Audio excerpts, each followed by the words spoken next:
Hi everyone, welcome to this video of Zephyr's Gambit, a channel dedicated to tabletop role-playing games and other related content. Today we are playing a 14th level D&D 5th edition one-shot named A Not So Happy Valentine.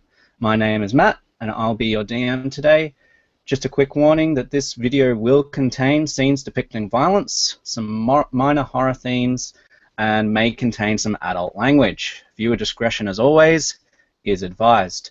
I'm going to go ahead and hand it over to my players who will introduce themselves, and then we'll get straight on the road. Go ahead, guys.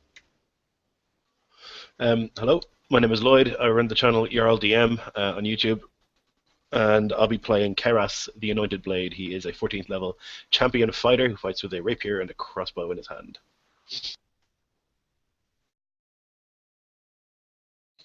Hello, my name is Grog.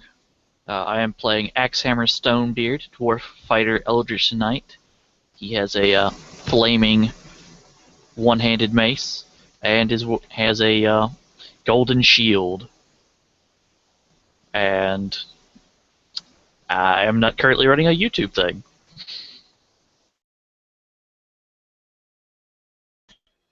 Tonight I'll be playing Okrin Goldeneye. He is a Gadrin, which is a race I just made up.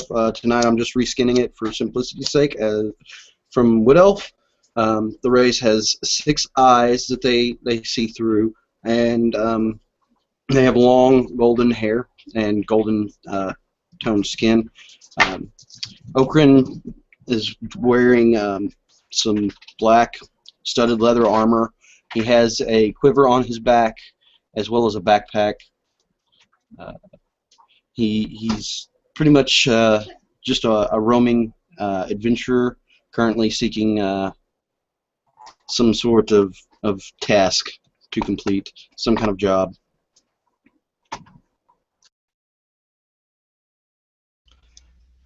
Hello, I'm Argon Bloodraven. He's a 14th level warlock, and he's a bit nobility, and the Bloodraven's just his family's name. And he's currently, well, bit of a douche. And he's currently just traveling around.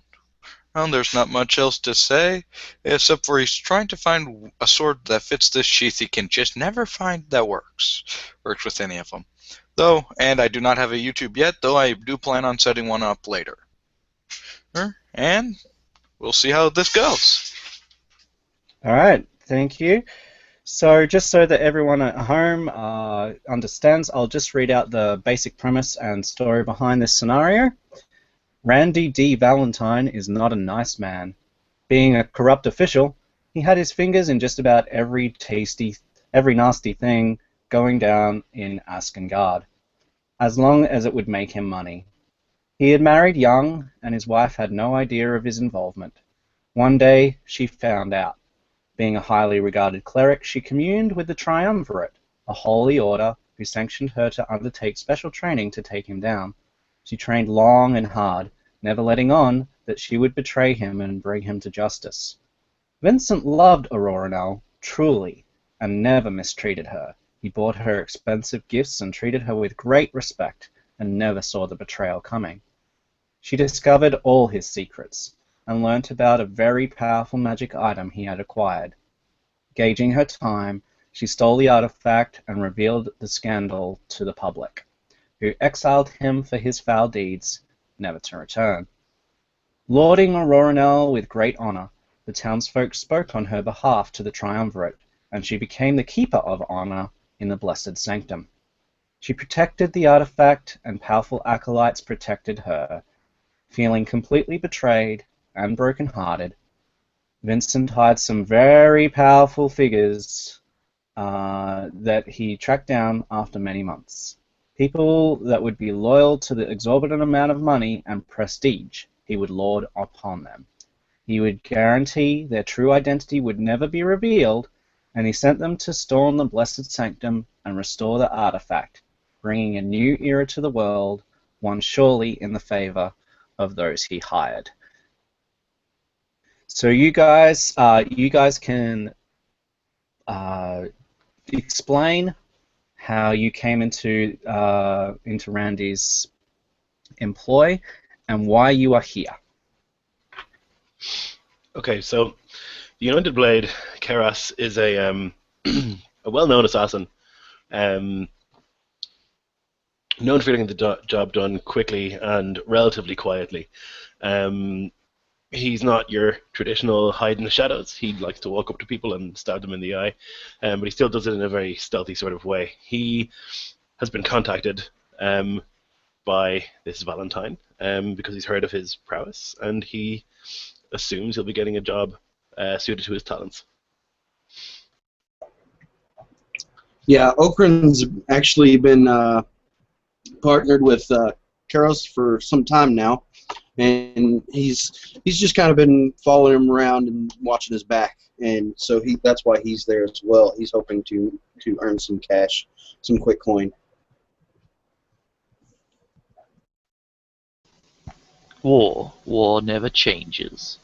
However, the views on certain dwarven nations and ale has in the past few years, and because of that Axhammer Stonebeard has gone on a mighty holy quest of pure and utter evil to destroy everything about the dwarves that does not have to do with drinking and war, and as such, out fighting in many, many battles.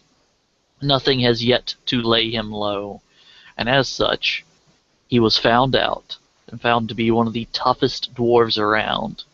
And who knows, you can always use a very tough dwarf when it comes to certain operations.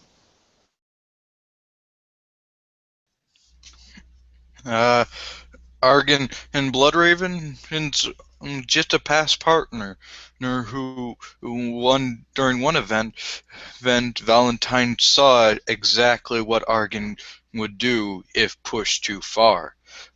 They still are removing the stain from the walls that well, Argon got really upset when a business deal went south. As such, he's been contacted just to help deal out with some problems.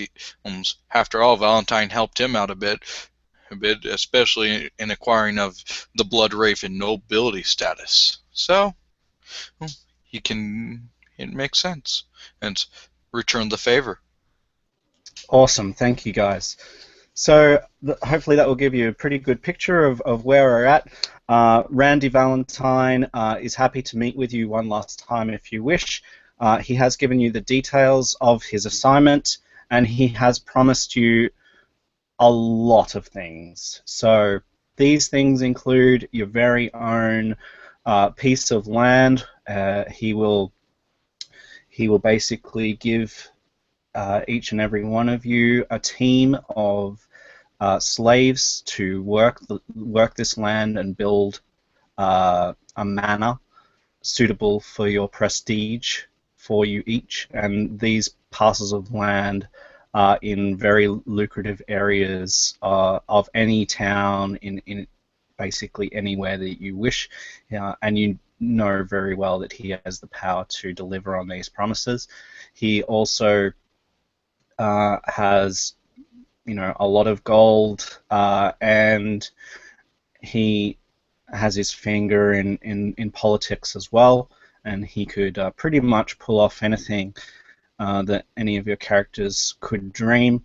He also lets Grog in particular know that this artifact that is in the that is guarded is actually a dwarven artifact, and he will say that if you were to bring it back, that he would ensure that justice would be done once and for all. I would like to have a talk with him, if possible, before we leave. Of course. So Randy Valentine, he's a human. He stands about 5'10". He's fairly muscled. He's very clearly been in politics for a long time. He speaks very finely. upper class accent, and he seems just so set about, just he still can't believe that he's being betrayed. Mhm. So he will greet you personally. He will say, Kerss, I sent for you. How was your trip? Do a quick bow and just take out a knife and start cleaning my fingers with it while I'm talking to him. It was fine, uneventful, as always. Mr. Valentine, there's something I want to talk to you about. These offers of land and titles, they're very appealing to me. But I assume you're splitting this prize 4 ways because there are 4 of us on this job. If there were less of us to come back, would the prize be greater? I'm listening. Yes, I suppose so. So let's just, hypothetically speaking, suppose that only myself and maybe Okrin return. We would have a larger area of land, perhaps. We would have a little bit more money. Just if something terrible were to happen on this this mission. Oh, it would be truly horrible, wouldn't it? Well, as much as my sad heart would be set aback for some time, I think I could make it worth your while. Duly noted. And I'll flick the knife into another container at my thigh. I'll take care of it, Mr. Valentine. He also will say that he'll also say this. He'll say, if you can manage to implicate these, you would have great favor indeed. I'll just bow and say, I won't disappoint you, Mr. Valentine. Okay. Okrin's in the corner of the room, in the dark corner of the room, very very quiet, very very stealthy. He's just peering out of the darkness up from underneath his dark black studded leather hood, and all you can see is 6 pairs of eyes looking at them both as he watches this unfold and listens, and he just immediately reaches for his quiver and pulls out a longbow and nods towards Kerss. Let's go our way.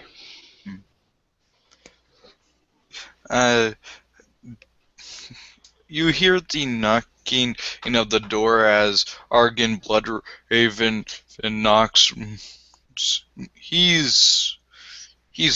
He has respect enough for Valentine to knock before entering, and won't enter without permission. Okay, so even though the door is closed, you hear Randy's voice, Mr. Valentine's voice, echoing through the chamber. And he will say, "Enter." At this point, Argon opens the door, and you see, those who don't know him, you might be aware of his status as a recent noble who is raised to his status on questionable means.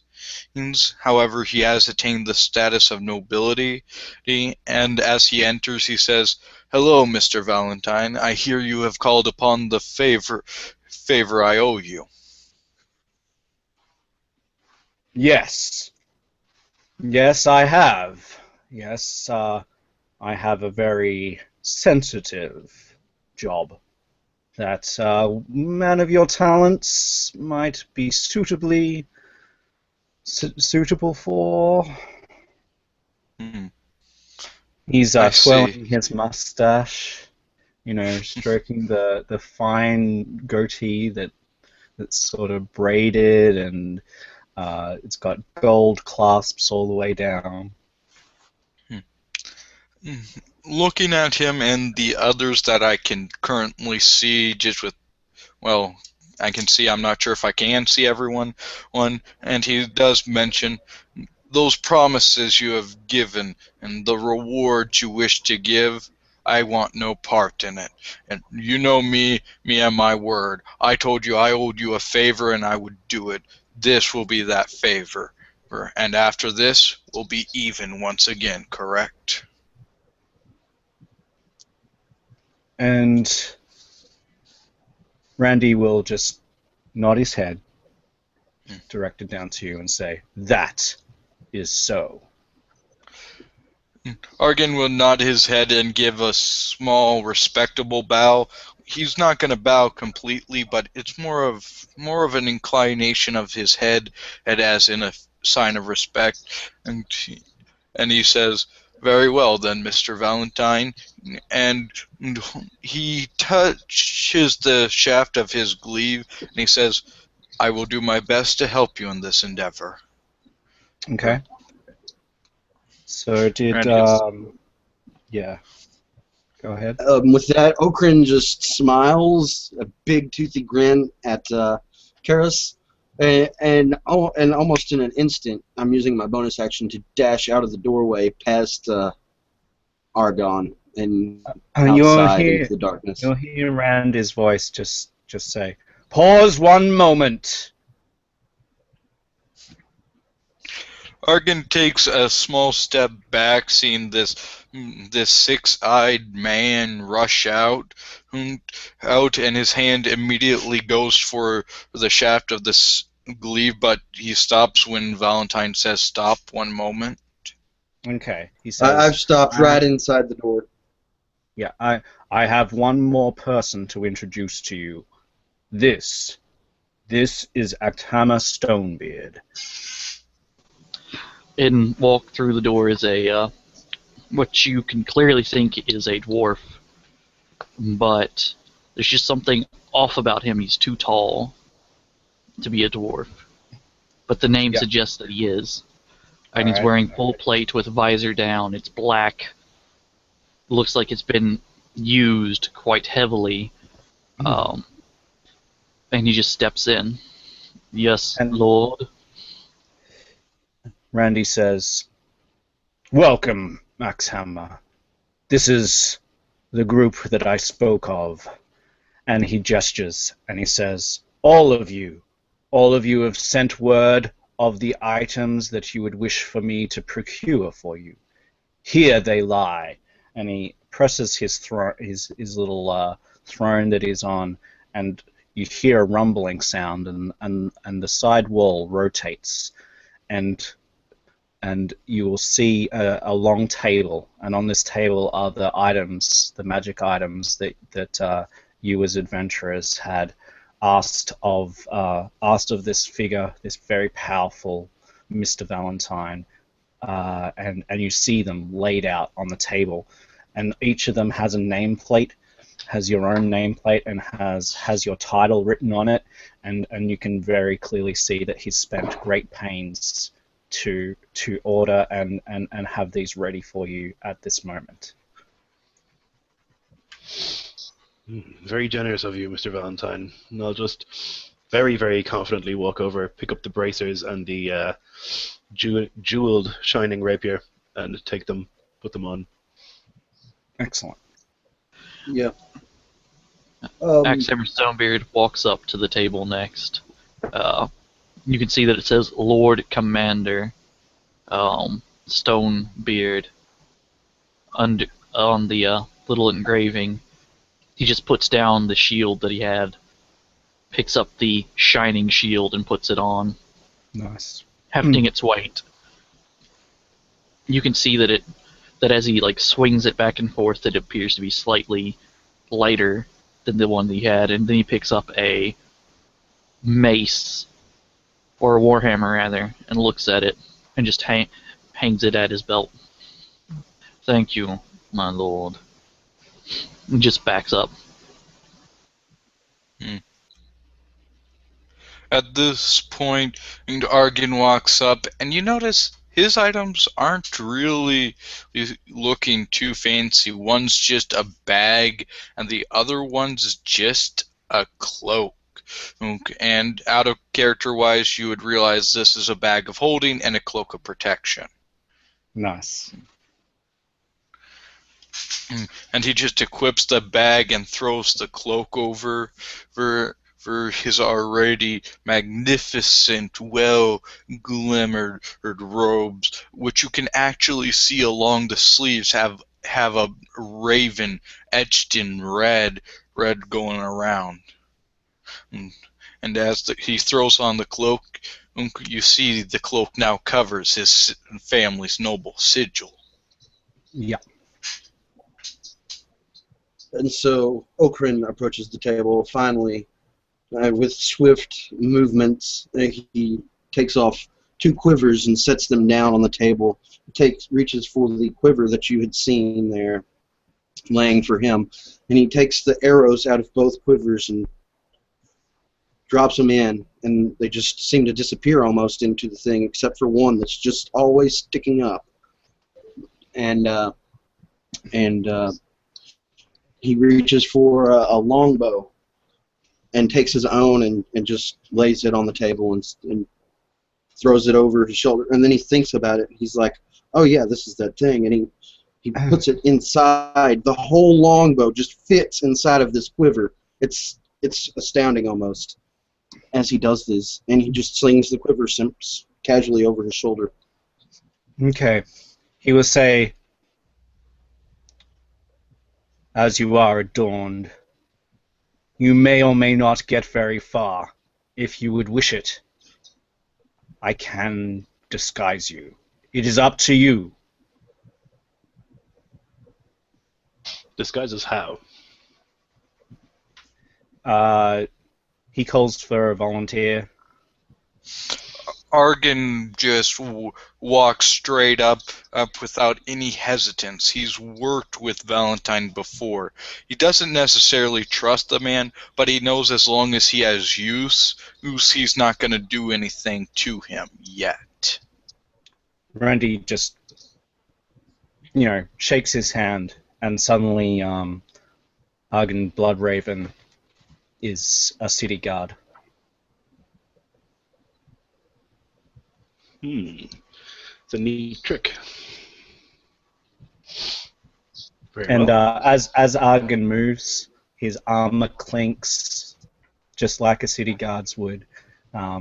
He is exactly the stature that the average city guard is. He has the bearing of a city guard. Everything about him.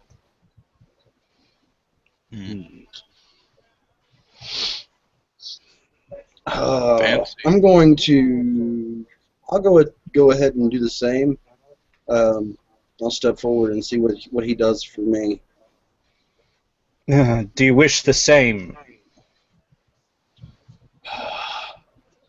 A stealthy disguise would be helpful. Something not so noisy. He waves his hand, and you are one of the exalted rangers that are highly trained within the city. You know them very well. You've heard about their prestige, and so you have like a green cloak and the the golden clasp and everything about you looks like one of these honored rangers. They're kind of like SEALs, Navy SEALs, pretty much. Like they're highly trained, highly stealthy, and highly regarded. Thank you. And he'll move away. You believe that if we do not disguise ourselves, we will be hounded, caught? I cannot give you this information. It has been some time since I've been in the city. It is up to you to decide. I did promise you that your true identity would never be revealed. Very well. That you did. I'll step forward. Yeah, what would you like to have? Yeah, something quiet, something quick. The ranger would make sense as well. Okay, he waves his hand and it is so. Perfect. I'll bow and walk away. And thus did you speak of my name that isn't my name. As the dwarf walks forward, no one shall know it until the time is right. He nods, and I'm assuming you just want to be a city guard just like Argon. No, my lord, something more easier to get into, a holy temple guarded. Ah, yes. And he waves his hand, and you are garbed like one of the upper ranked monk protectors. Some of these monk protectors do have weapons and armor, and some of them go without. And obviously, you have the ones that are in armor. Generally, are the captains amongst the ranks, and they pretty much only wear the armor and weapons to state their position. And he has adorned you so. Argon looks towards Valentine and would like to raise a question. Going into the city, do you think it would be best for me to remain looking like a city guard, or might it be better if I looked like one of the Order's paladins? Again, I've said so twice now. It is your choice. Choose now and be gone. Very well, Mr. Valentine. I would like to resemble one of the Order's holy paladins. Maybe my Aasimir blood will be helpful in our deceptions. Very good, then. And he waves his hand, and it is so.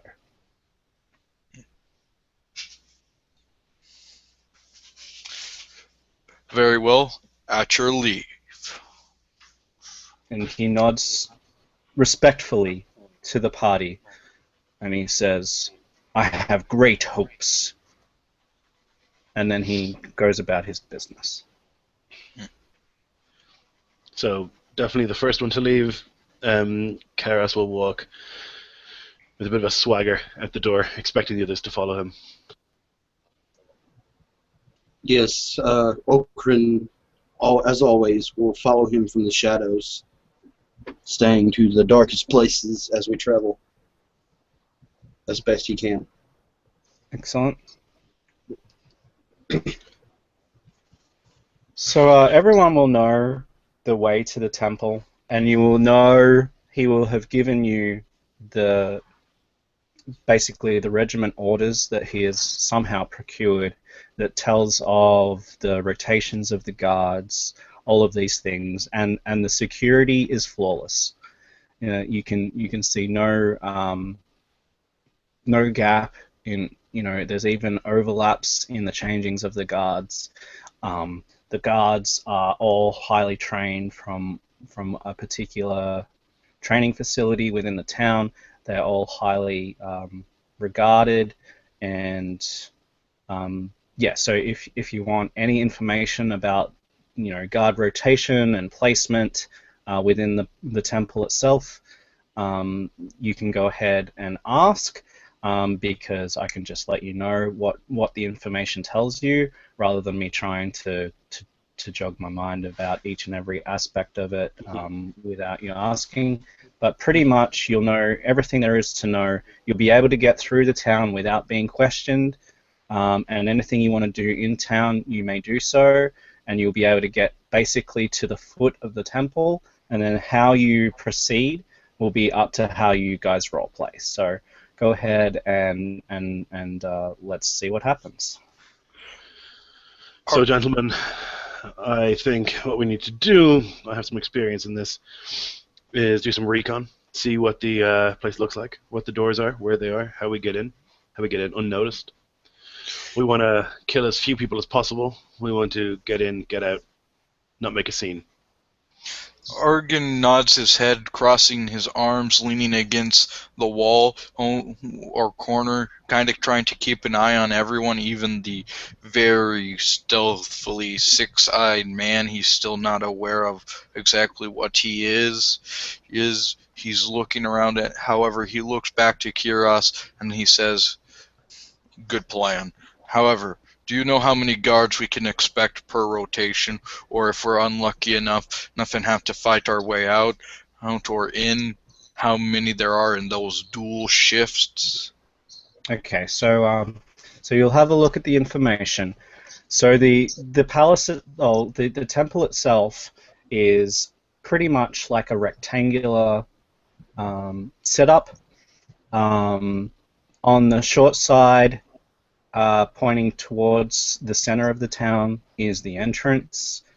So you'll sort of exit the center of the town and be able to enter into this temple. Pretty much there are stone stairs leading all the way up, and there's pillars all the way around. It's kind of like almost a Roman sort of temple. You know, it's quite tall, it's quite long, and so the front entrance is the one that's most highly guarded, and pretty much this is where people come in to worship. Okay, and you know straight away from the information that you were given that entering this entrance is the most publicly accessible, but it is also the one that's most highly watched. And from your knowledge, you will know that this is where the public enters, and the excuse me, the public does not have access to the cloisters inside of the temple. Basically, they come in, they worship. There's proceedings undertaken by the priests and acolytes, and you know that while you could blend into the public and maybe find your way around, that all eyes would be on you. Like, it would be the least likely thing for stealthy infiltration. Where would the holy, not holy men, where would the holy guards enter from? That would be listed, I would guess. Do they live in the temple, I assume? Yeah. Or So at least nearby, yeah. yeah, all of the guards have a special a room, I guess, where they are, where they stay, and there's pretty much a way into this public area, and also a way to the less public areas. So some more information on the sides. So on either side there is side entrances. Both are generally guarded by like 4 guards, and those side entrances have different purposes. So the purpose of the left side entrance is like a larder kitchen kind of area. So all of the servants that cook and make meals for the public. They do great public service. So they have all sorts of meals in the temple and things like that. All of the sacrifice preparation, all of this happens from inside of that kitchen and larder. And on the other side, on the right side, the entrance basically is guarded exactly the same. Excuse me. But this is kind of like storerooms, all of the holy symbols, all of the rituals, anything ritualistic, all of that sort of stuff is kind of kept in there. And then you'll have sort of like almost like blueprints of the temple that he'll give you. You have no idea how he procured those, but you can see that whichever way you go, the front or either of the side entrances, there are passageways that lead to the back and further up to where Alequilus would be contained. She's in a back area that's sort of like higher than the rest, and you can see that whichever way, she's in sort of a sealed compartment, I guess, that's specifically guarded. And there's a symbol on the map that you don't recognize, that none of you know what it is. You think that maybe there's some sort of ward that lies to get into her chamber, but you don't know what it means, you don't know what it is, and no one's given you any information about it. It's just this symbol, and you sort of think, maybe it's a ward. But you think you're very skilled adventurers, and you go, ha, we've gotten through many wards before. It'll be no problem for us. What about entry from the roof? Anything like that? Secret, like windows or stuff we could climb in, perhaps? There's not so much windows. It depends on which level. So pretty much the proper of the temple is all on one level, and then there's like kind of an upper level that sort of comes out of that, and that's kind of like the upper level where she is contained. For where the public can enter, yeah, there'll be plenty of windows. There'll be plenty of, and they're LED light. They're beautiful. They're ornate, and you think anyone coming through them, well, you're gonna be noticed. As far as the upper area, you think that there might be one or two windows up there. You don't think that guards would patrol up there because it'd be particularly difficult to get up there, and you think that they would maybe lead into passageways. Again, the passageways would lead to the chamber itself, but again, whatever is there, you can't get to the chamber without at least some passageways, and you think, while there are windows up there, maybe it would have to be done at night, yeah. So I would suggest then, gentlemen, that we go through the kitchen entrance, we find some of these servants, we take them out, we take their clothes, and we sneak in. Looking over the blue... Okrin, Argon... go ahead, Argon. Okay, thank you.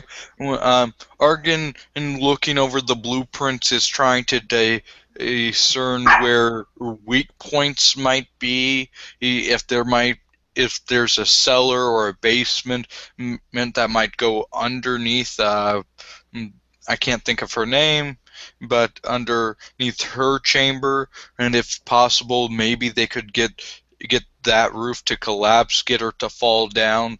They don't necessarily have to go and be visible. Right. As far as you can see, none of the blueprints show anything underneath Alequilus's chamber. The blueprints might be wrong, but any larder or underground area is underneath the kitchen itself, not underneath her chamber. Okay.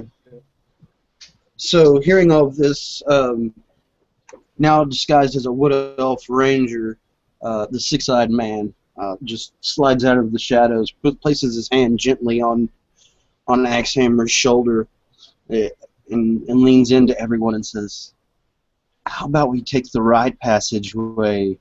I think we can go in through there. I think I could lie and tell them that this guy here, I think I could tell him he needs to go to his to the upper level and speak with her." I would not. I prefer not to rely on our speaking skills. I'm certain that I can kill. I'm not certain that I can convince people of what I need them to do. Vows of silence are things that only people Don't take. speak. Let me talk my way past them.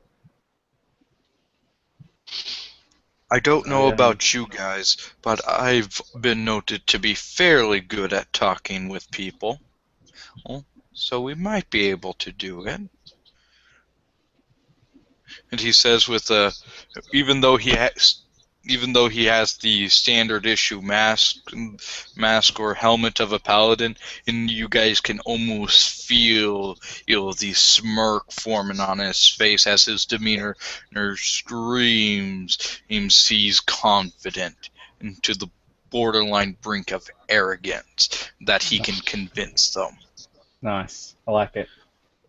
There is much room for error when dealing with people in conversation. There's very little room for error when I aim my crossbow. But can't a notch always be slightly off the target? Or maybe Not they have when it's better from reflexes than you think. Not when it's from my crossbow, my friend. Just like how it's not from my mouth where we would fail. Ooh. You did say something about not wanting to attract a lot of attention. Would it not be pertinent to your intent, my friend Kerss, to try and elude the majority for the minority? I suppose you're right. My only concern is that if we make a mistake while speaking with people, there will be an alarm raised. If we, and I know that we can, you and I specifically, can kill 4 servants effortlessly in the dark, and then we'll be inside. This is my only concern. I don't know True. this Bloodraven. I don't know this Axhammer. I don't know them very well, and I don't trust them because of that. Simply Yeah. casting spells could get us what we need. Kiros Perhaps nods and it- says, Yeah. Okrin just looks over at Argon and says, I like the plan, but he's making a valid point. I have not gone on any missions with either of you. Perhaps we should make sure that we can all trust each other. true. And the first act will be removing your hand from my shoulder.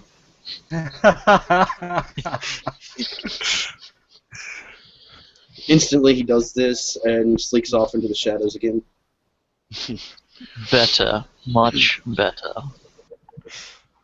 All right. Argon and Here's what we're going looking to at do. We're going to... Sorry, go ahead.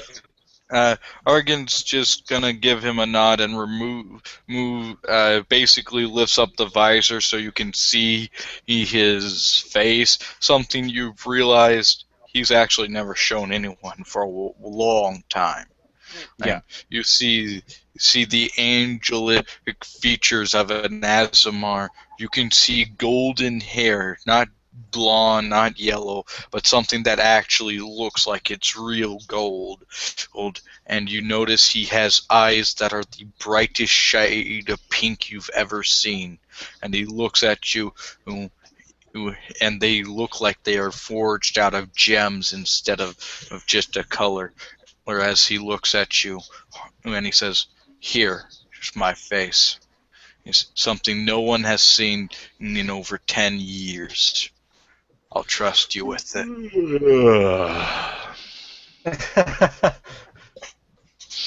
So I'll take out my dagger from my thigh and just start cleaning my fingers again. They're definitely clean, but it's just something I do to look a bit more menacing. Look, Bloodraven, we'll try it your way, and if there's even the slightest hint of incompetence from you, I'll stab you in the back of the head. Clear? Good. Yeah. Fair. I just hope you can kill the others first. I like the way that Kerss, the Anointed Blade, thinks. Well, it doesn't really matter to me. I'm not getting any reward from this place or this job. I just want to stop owing that guy a favor. Yeah, and all of you know it's not a good idea to owe Valentine a favor. Mm-hmm. Try to find telepathy. Trying to find telepathy. Not sure if I can cast it. 1 second. Okay, so here's what we're going to do then. The plan was to try and sneak this Axhammer inside, is that correct? Correct. What are we going to be doing in this situation? Ain't it obvious? You're my retainers. You are newly found men trying to find your way into the embrace of God. Surely we are Or his whatever. retainers, no? If he's the paladin, we're his retainers. Ah, true. Either way. Already I lose confidence in your abilities. I will be You walking. may lose confidence in me, my good sir, but when the time comes, I hardly ever fail. And anything that doesn't work, I can, he says, as pushing his index finger against his bright red glaive. It's nothing special, it's just been forged and made to look like it's pure red. And he As just says, as you do that, I just poke my head out of the shadows again and look at Argon, directly look in his eyes and say, "What's wrong with your eyes, my friend? They've changed color." I have no clue what you're talking about. They should be pink as they've always been. They are green. They are the brightest shade of green I have ever seen in my entire life. I'm going to assist him by not speaking. Argon, you can just feel he's feeling slightly off balance, and he's not quite sure what's going on. He doesn't carry a mirror on him, and so he just grabs out a dagger and looks down and trying to check if his eyes are actually green.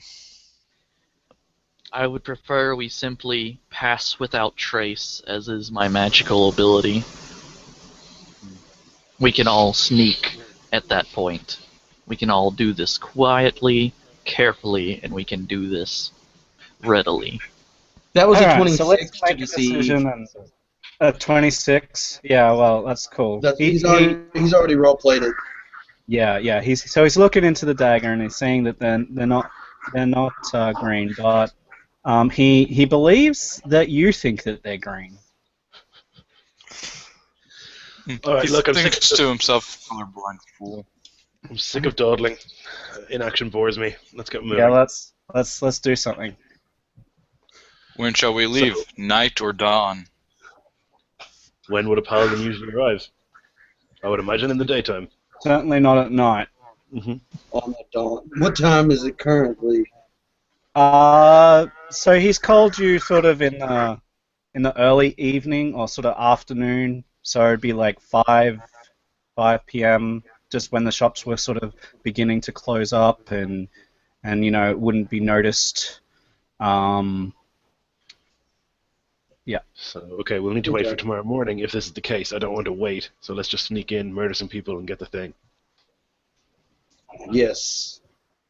And plus, who knows how long this ruse will last. Mm-hmm. Up All to right, you. so where would you like to stay? Well, my thinking would be that we take a watch up near the entrance, the servants' entrance, and if any of them come out at nighttime to bring something in or out, if there are 4 of them or more, we go, we silently eliminate them, we take their clothes, we take what they were carrying, we go back inside. In fact, first we should probably ask them some questions about what they're doing and why they're about, what their names are. So we have an identity. Yeah, the kitchen. All right. So kitchen at night. Is everyone in agreement? Mm-hmm. Argon nods his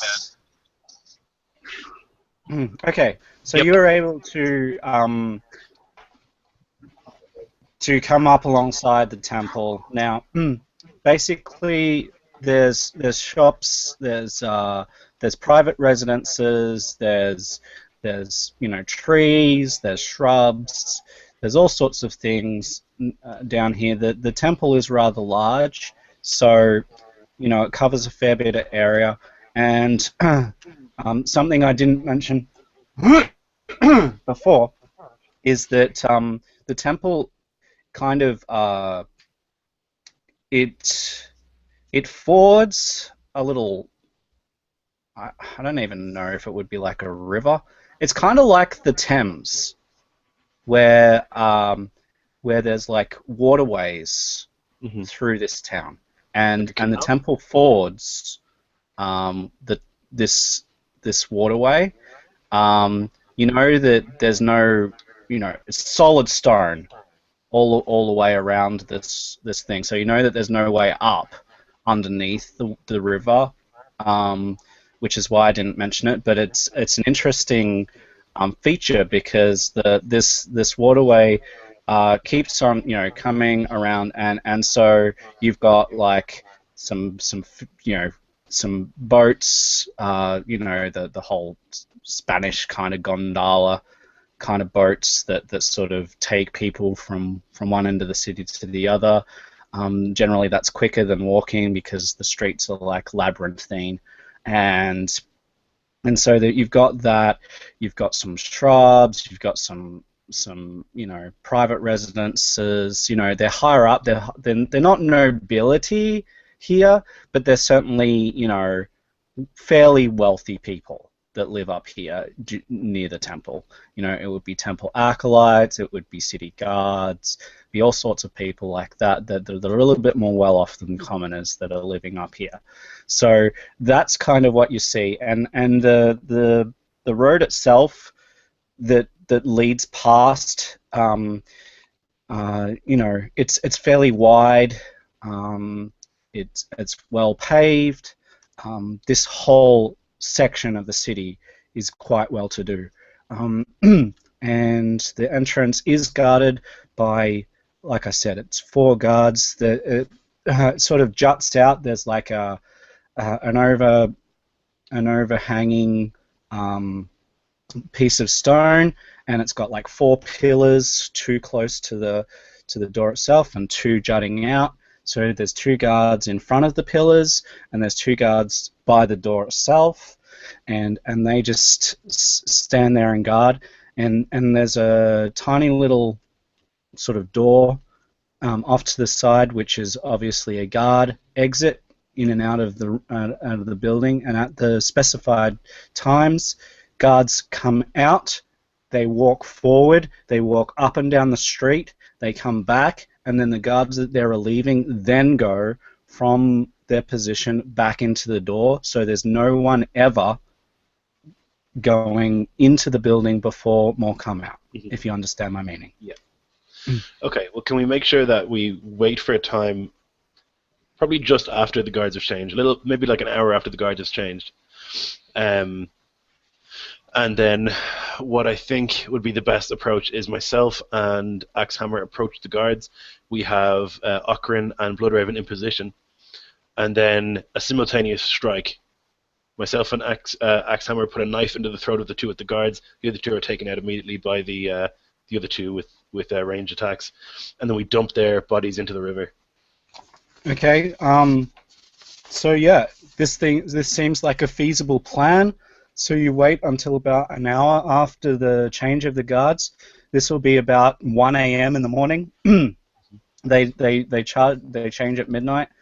So go ahead. Okay, so I will ask Okrin and Bloodraven to take up positions where they can easily fire at the 2 guards at the front, where the columns are. So easily able to take a shot and take them out in a single hit is what we need to do. So a shot in the neck, something like that, is necessary. Then myself and Axhammer would hopefully approach the 2 near the door, strike up a conversation, and then while the guards are chatting away to us, we pull out weapons, stab them silently in the throat, take them out immediately. All right. We don't want any fight to happen. So just so that you're aware as a player, as characters as well, you have heard that the guards are incredibly well trained. Mm-hmm. And while the idea of taking them out in one foul strike is definitely something that is alluring to you, you do have a question in your head whether that is possible or not. So Okay. you don't know, but you're thinking these guys are really, really well trained. Okay. And Does they anyone- are in heavy sort of armor, like, as well. Okay. Does anyone have the ability So- to cast sort of silence So spell? basically, we can't Noise? narrative stab them in eyes or something. There, it'd be pretty difficult. The Yeah, they're gonna reason be undead. being, the reason being is, you know, the like knight in shining armor kind of helmets with the little slit in the visor and the slit down the nose. Mhm. That's kind of what they're wearing on their heads. So to actually get in there is difficult. You think it's possible?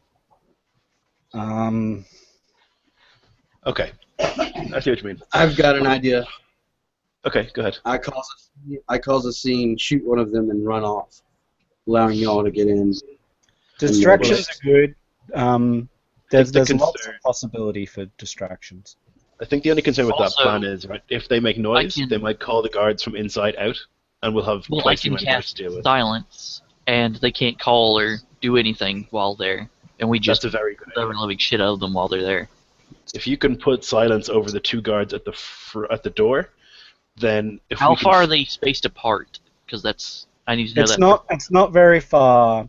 So pretty Within 30 much, feet of each other. yeah. So I would say that the door is 5 feet. There's 5 feet either side of the door, pillars, and they're in front of the pillars. So it's kind of like 20. Is that 20 feet? Something like that. Yeah, that's more than enough room for silence to work. And it's kind of just in a square because that. It doesn't It is even have to. outside, and there are shop fronts along the side of the street, and there are windows that can see down here as well. So that's something to keep in mind as well. Prestidigitation, I can use it whenever I want. Can I start dousing lights Yes, like around this area? yes. And know what you're here it being cast. So And I just look around, douse the first one, wait a few minutes, nothing happens, maybe. Well, they'll just light it again, surely. It's 1 a.m. I don't think people are going to be awake at this time, but this will But the give guards us. are awake. The guards. Yeah, will- but he's talking Turn off about light. inside the houses and stuff. Yeah, Oh, sorry. Okay. Yeah, like inside the houses. inside the houses, and if there's any street lights or whatever, you'll sort of just blink one out, make it look like it's sort of failing or something like yeah. that. And Correct. all right, cool. Yep. So that'll happen. What do the rest of you guys do while this is happening? Just one every couple of minutes. Are there areas of shadow and stuff around the guards, or like any sort of darker avenues that we could approach by? It's pretty well lit where they are. There's torches either side of their of this area. Darkness But inside. there's We can do this extremely quietly. there's shadow like near the river, the waterway, because there's like shrubberies and all sorts of stuff. There's like discarded gondolas and things like that you could hide behind. And Would what it do be- you, what's the distance roughly from the river to the guards themselves? It's quite a big distance, is it? Yeah, it's probably about 60 feet. Right. Okay. Yeah. Sure. Is Okay. it possible to Is it climb one of the go ahead. pillars? Yes, you could climb the pillars. You could even climb, further down, like outside of the guards' vision. Because you could sort of, skirt along the edges of the waterway and then climb up sort of the waterway and then get around and things like that. So it's doable, and it's stone. Like the whole temple is made of stone, and so you think you could. Is fog out of the question for this time of the year? It's probably not completely out of the question, but it's not a foggy night. anywhere that you look. In an isolated place, it might seem a little odd. Yeah. Well, I can make fog start rolling off the river. Yeah, And, you like, think it's make the fog go probably over toward a little bit warm right now. You think maybe in the very very early, maybe 3 or 4 a.m. you could possibly do that just before the sun rises. Okay, I think our best bet then is to have you cast silence when we approach to silence the two at the door, because that silence, the guys in front of that won't be able to shout, right? They won't be able to be heard through the area of silence. It'll be 30 foot. Yeah, that's perfect. So you'll hit all of them. So if I can try and approach stealthily, I'm good at sneaking. I'll be able to take a good shot at one of them and then rush forward with the rapier and close the distance. You won't be able to cast spells though within the silence unless if they have a verbal component. So be aware of that. Then I think if we take a guard each, that seems like the best plan. I think, right? Take them out as quickly as we can. I think they're going to be tough, but it should be doable. Yeah, I can walk up, cast silence, and you'll see me strike a guy, and that can be everyone, like fire, shoot, move. Yes. Yeah. Okay. Well, All right. So you will I get. just tell you guys, I will climb up one of the pillars, try and get an aerial view, and this way I can give us a warning in case anyone else comes. And if that's the case, I will cast. If I do see anyone else coming while I'm helping out firing, I will cast Prestidigitation, and you'll just to mess with people. It'll be my arch enemy, me symbol, the blue butterfly, and you'll see a swarm of blue butterfly swarm on by.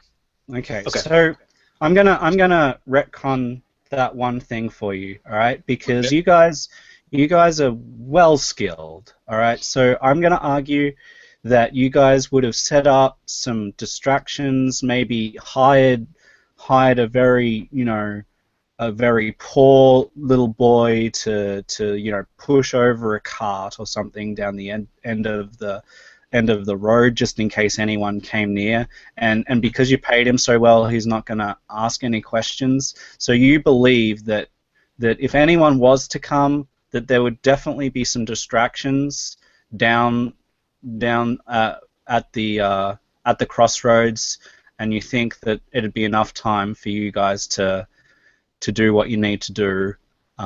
So if you still want to be up there and still want to be ready, that's fine. I won't retcon that, but just be aware that you guys are well trained. You know how to give yourself diversion. So I'm just going to say that that's the case. Okay. Yeah, it's just one of those things where it's like paranoia and worry. You have something going wrong. After all, I think one of those sayings is better to have it and not need it than to need it and not have it. Exactly. Beautiful. All right, let's do it then. So you guys will have a surprise round. But what I'll get you to do is definitely roll your initiatives, and you will act in initiative round for yourselves in your surprise, and then we'll I'll roll initiative for them, but they won't get to act until next round. Okay. Okay then. Oh wow. Oh. So that's a 29. So this is just a quick question for me. Yeah. Can I start climbing before this round goes off? You can be up there ready, okay? Okay, That's then. what you want. I just wanted to double check that because it might be a bad idea if I have to start climbing while everyone's already taking their shots. All right. So what I'm gonna do is I'm gonna, even though these guys are all the same, I'm gonna put them in 2 groups of 2. Oh, did you want us to use the dice roller app, or was our dice fine? I would prefer, because we're all using it. So. Okay then. Which app was that? It's Dice Stream. It's the yellow. Okay then. All right. It's just the first time where I've actually had to use it.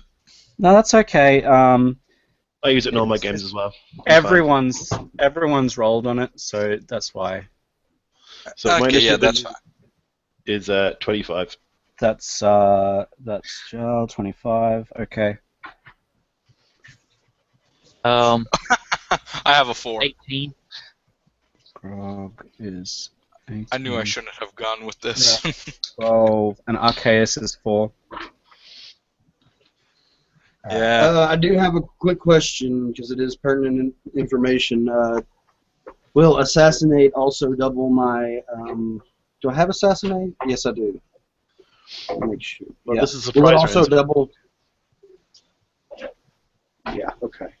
Yeah, so Right. you get your critical hit, and then you will double that.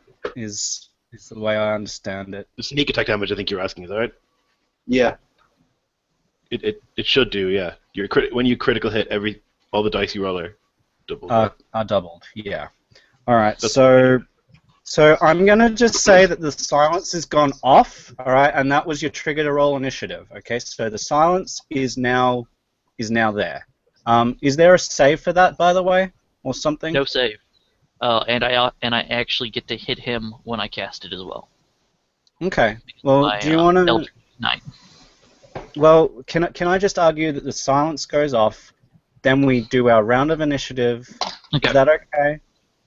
That's fine with me. Like, it's just a bonus thing that I get whenever I cast a spell. Yeah. So I'm just gonna say that you cast a spell, we'll act in initiative, and then they got pretty low, but yeah, and then we'll just start initiative again with them being aware. Okay. So silence is down. Jarl. Okay. I will approach this poor man, and I will unleash a round of attacks upon him. So 3 with my rapier. Oh, wow! Shit. Wow. Okay, so my plus to hit is 10, so the lowest is a 24. You'll hit with everything. One of them's a crit. So it's So gonna be, you know how I'm doing crits, yeah? I don't. So it's max damage plus you roll your second die. Okay, so I'll roll 3 of these. Okay, so 7, 10, and 8 is 18, and then it's going to be plus 7 on each of those, so 21 and 18 is 39 points from that. And because I made an attack, I get to use crossbow as a bonus action. So I'll do that. Okay, and that's 6 plus 13, so 19. So 39 to hit. Yeah. Yeah. Nope. Yeah, you'll hit. Okay. So that'll be another 3 plus 6, so another 9. 39 plus 9 is 48. Okay, do you want to describe that? I mean, you've hit him. Yeah. So you see Kerss approach just with utter confidence, kind of just walking casually towards this guy.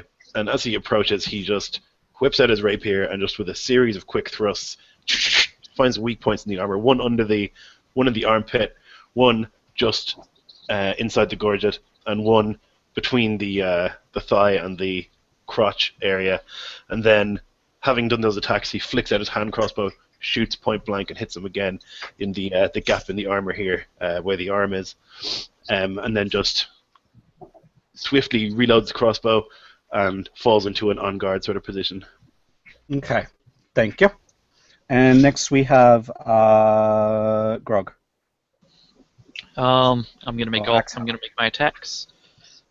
So these will all be at plus 11. Do we have advantage for this? Since they're surprised. Technically, I mean, Joel didn't miss anything, so... Or did you? No, you didn't miss anything. No, I hit everything, so. So yes, technically. Alright, so the first one, I'll take the 16. That's a 27. Yes. Yep. And it Only does, ask me if it's below 20. Okay. So he takes 11 points of damage for the first one. So this is the same one or a different one? No, I'm attacking the same guy. Just I'm gonna narrate it like after I hit. Like with So all of them. 7? Yeah. That's a No. 15. No, Alright. miss. Next one, Or you hit his that's armor. a 30. Yeah. So, yeah. So you see him wind up, hit the guy with the warhammer straight in the crotch. As he bends down, he bent down further than what he thought he was going to do, misses his head, and then comes back around with his with the return sweep and bludgeons him straight across the bridge of the skull. Okay. And damage for those two. I'll just roll the dice together. 17, 27. 27. Oh, my bad. I missed one, so ignore part of that. That'll only be 16. 16. Oops. I got into narrative. No, that's good. All right, so next would be Brack or Okran. Okay. So I'm going to be about 60 feet away when I shoot at the one in the front, one of the ones in the front. So the same one or a different one? This is a different one because they're at the back. They're on the back too. Okay. I'm going to go for the front right, and I'm going to go ahead and roll that. I have advantage. So just before you declare what it is, so I've got. So you're going for the front right. Uh-huh. And was it the back left or the back right that the other two went for? I had it in my head as back right, but I don't know if it... Back right. Okay. I went back left because I'm left-handed. Well, you said the same target, so... We were each Yeah, you said attacking the a same different target. You said the same target. Like, Well, I asked specifically. then I just derped. That's Okay. fine. I mean, we can take them out quicker this way. It's not a big deal. All right. So front right. Yeah, okay. Just so that I've got it. Okay, Brack, go So that's for a it. What 20 did you get? 28 to hit, so Yes. that's a hit. So it's an auto crit. Right? Yeah, and then let me roll the damage on this. Oh god, it's going to be a million. I've already maxed out all my other dice for the crit, since it's an auto crit. Shit, okay. 62 plus 4 plus 4 plus 3 plus 4 plus 4 plus 6 and plus 4. So that's 91 damage from one arrow going into him. Jesus Christ. Jesus. What? 91 points of damage. Jesus. Yeah, All right, the that's why I drop asked. can mess you up. Did he drop? Nope. He did not drop. Whoa! Wow. He's got around. He's just like taking it to the shoulder and he's like Holy hell. stepped back. And no noise was made. That's the best part. No noise was made. No noise was made. Very good though. Well done. So I we've can just got. imagine them like screaming, but because of this area of silence, nothing is happening, right? They just mouth open like... You can see them like moving around. Like, they're just not able. Like they're just being shocked by this. So okay, Argon. I'm not done yet. Oh, you're not done Sorry. yet, right? Go ahead. Yeah, I'm going to hide as a bonus action in the shadows Sweet. again, All right, you since hit I'm him. lightly obscured still. Let me roll that. See how It's gonna well be you plus hit him. 15. Oh, not very well. I'm like screaming at them. 16, right? Yeah, you're like, here I am. Look, I shot that arrow. Bet you it hurt. Okay. You want to go? I don't even want to be on the end of that arrow. All right. Yeah. Good thing I'm not getting any reward from this. Okay. Let's try and move along. Yeah. Yeah. So my turn? Yeah. Oh my... I should have known better to have trust in this system. But, okay, with the advantage... No. I miss. Clink. Pachoo! No, it's like, Eldrich Blast! Miss! Okay, let's see if the second one hits. Nope. Does it? Please say yes. Yeah, you roll for each Eldritch Blast. Yeah, So that's what I'm doing. I mean, it's being mean to me. Oh, wait. Might have... I swear. Well, you got the I'm guessing- 17. Like that'll hit. Thank Yeah. goodness. Thank bloody goodness. All those ones, man. You're lucky I'm not doing critical fails. No, but you know what? At the very least, with my charisma bonus and the fact this guy's getting pushed back 10 feet due to repelling blast, and I'm basically firing at him from above him. All right. So which one are we going for? Whichever one's closest to me, and I'm guessing that's the lower left or lower right. Whichever one that hasn't been attacked in the Front. back. Front, In the back? Front left. I mean front. Yeah. Front left. Right. Okay. So how much damage are we doing? That, unfortunately, has to be some of the worst damage, because that's 8, and I should have just rolled all the damage together. That's humiliating. Yeah, 15 hit Okay. with the bonus.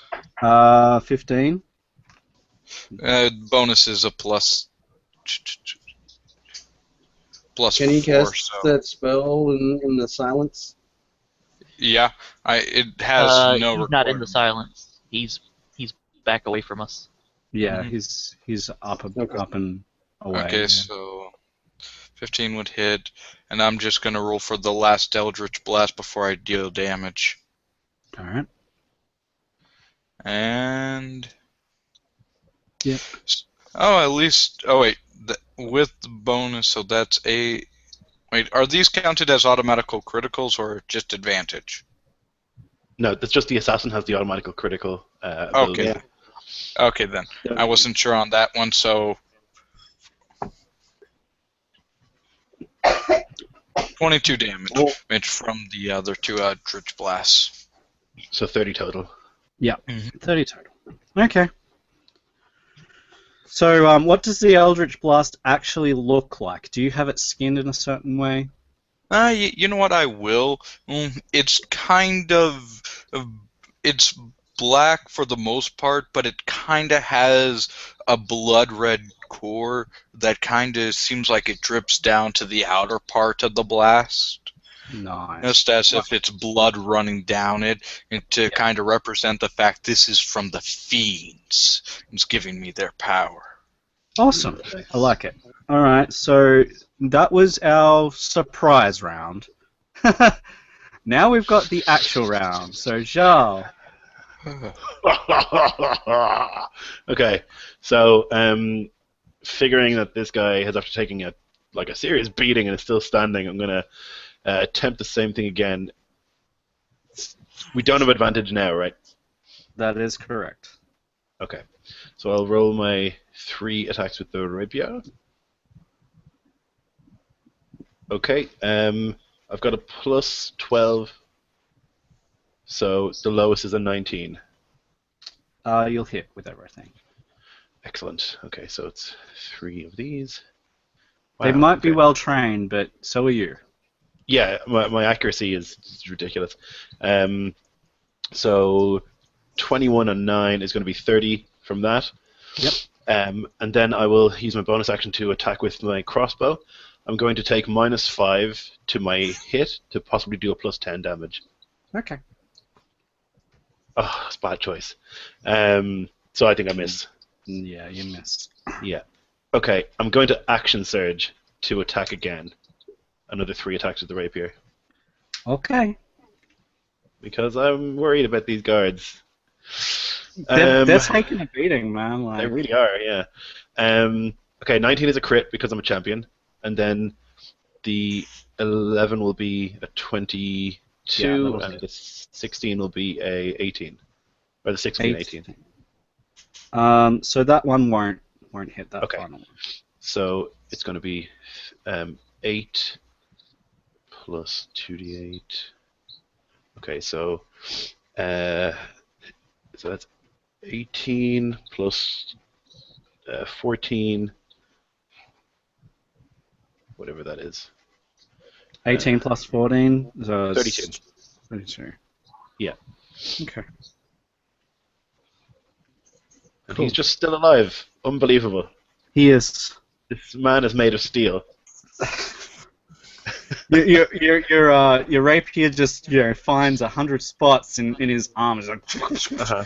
he's just like, he's set it back. He's clearly been hurt a crap ton, and he looks beaten, but he's not dead. My God. Okay. Yeah. So after finding all these spots and actually missing with the crossbow, which is what he said he would never do, he's pretty embarrassed by that. So he'll drop back in a defensive stance and prepare for the onslaught from this guard. Okay. So Axhammer, you were actually before them. Alright, 3 attacks against that guy that is taken, oh my god, what's going on beating. Yep. My lowest is a 21. Yep, you'll hit with all of them. I can't do my bonus action because I can't cast spells. So...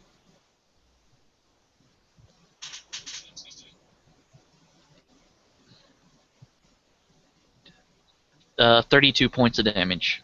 Okay, finally, after all of those, that's four lots of hitting. Yeah. And all of you have expended everything that you had on this one guard. He finally falls to it. Yeah, except for the arrow. But yeah, he finally falls to his knees, looks up one last time, and then a falls to the hammer ground hits dead. him right in the face as he looks up. Yeah, and he falls to the ground dead.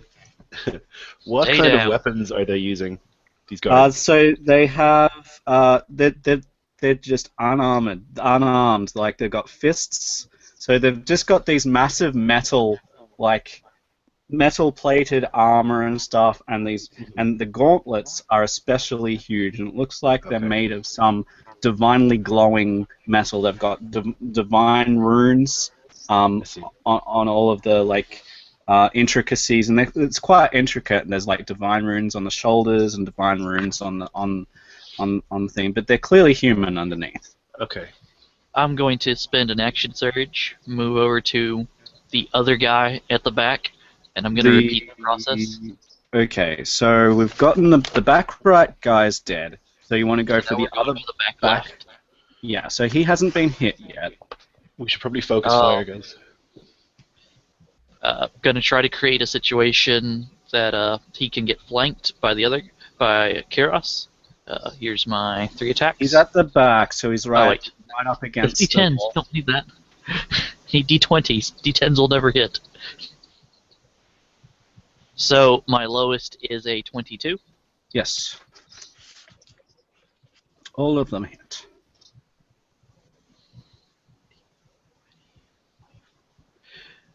That's 33 points. Okay. And once again, he cracks him in the nuts. This time, when he bends over, he does hit him in the skull, and then hits him in the side of the head, trying to leave his ears ringing. Okay. Now, is that it for you? That is it, because I can't use my bonus action while silence is going on. Alright, so the one that you've just hit, you're in melee with it? Yes, I am in melee. Okay, so it will make 2 fist attacks against you. And the runes glow bright when he's making these attacks, and it's almost blinding. I'll just let me clear that. Okay, so that would be 9 plus 7. So 16 is from the 9, and well, the 18 I'm pretty much guessing will hit as a 25. Yeah, I've got a 21 AC. All right, so one of the fists hits you, and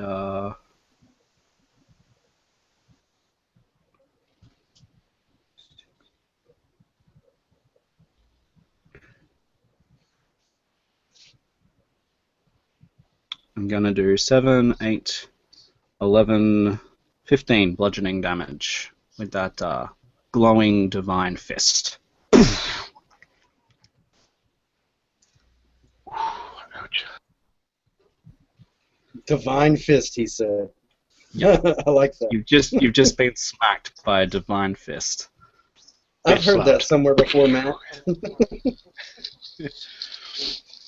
All right, so that was his go, and the ones at the right, sorry, the ones at the front, should I say, are yet to go, and it is Okran's go. So, yeah, first things first, I'm going to try and hide again as a bonus action. This time I'm not giving away my position. Mm-hmm. So that's 21 to hide. Actually, that's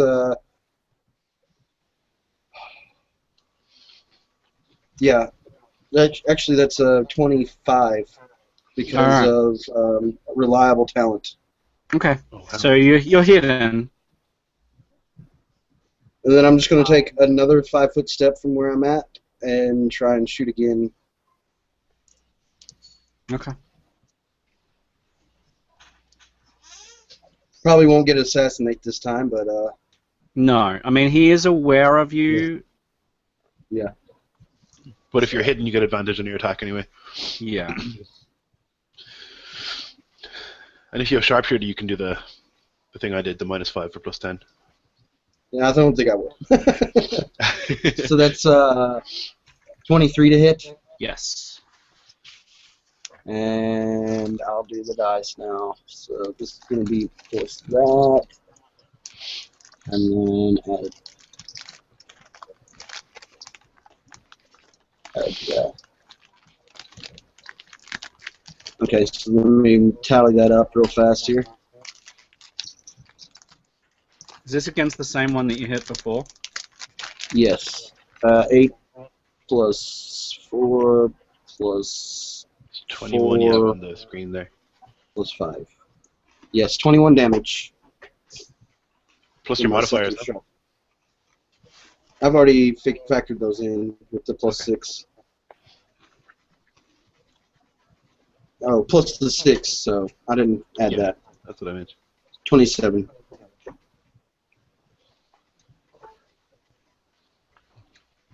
Alright.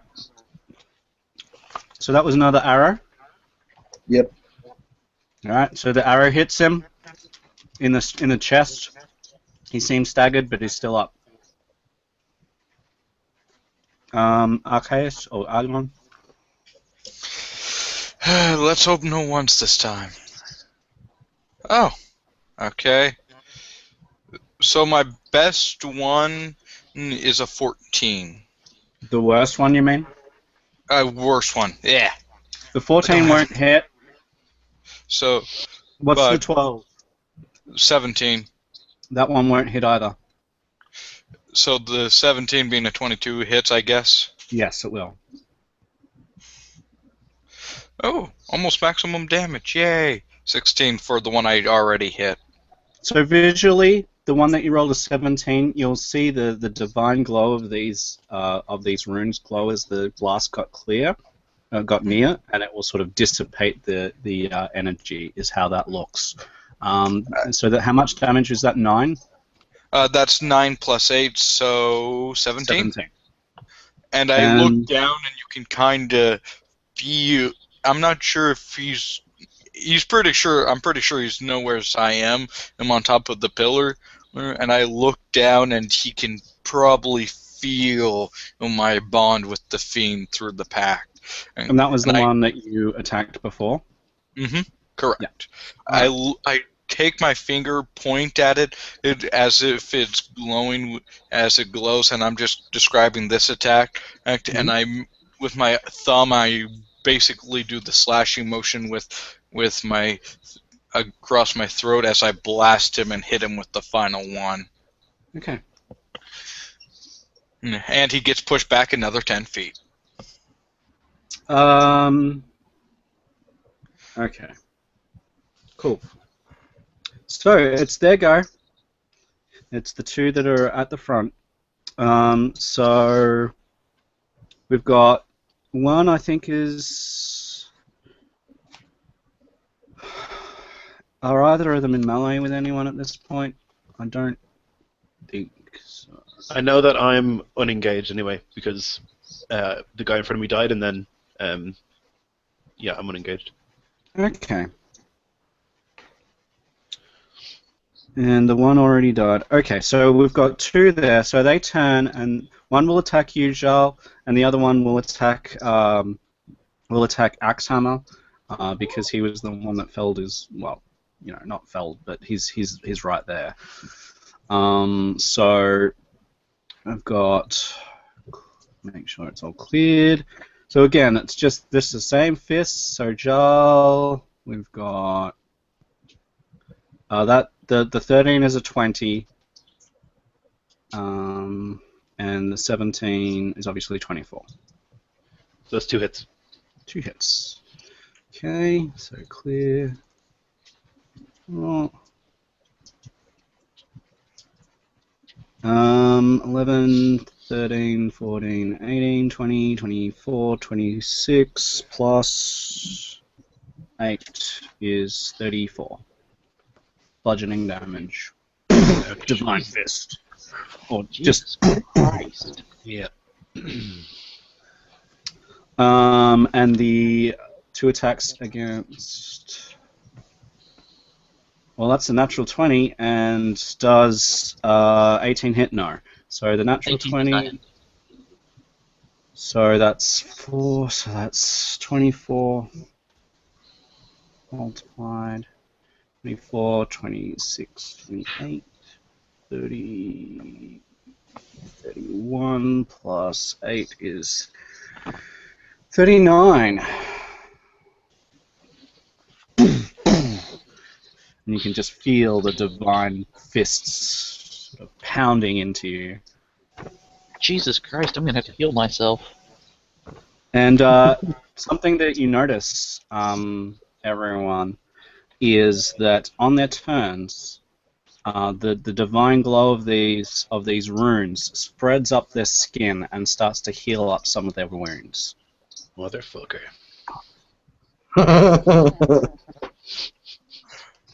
Why do I feel like I caused this?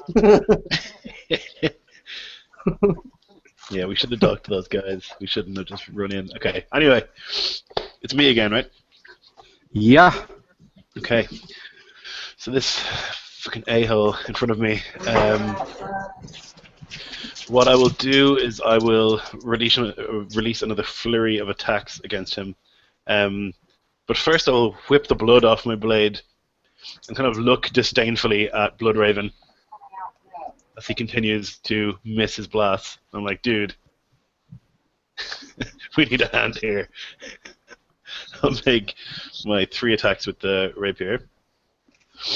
Okay, I'm getting a plus 12 to each, so 18, the 14 will hit, and then 17. 17 won't. Okay.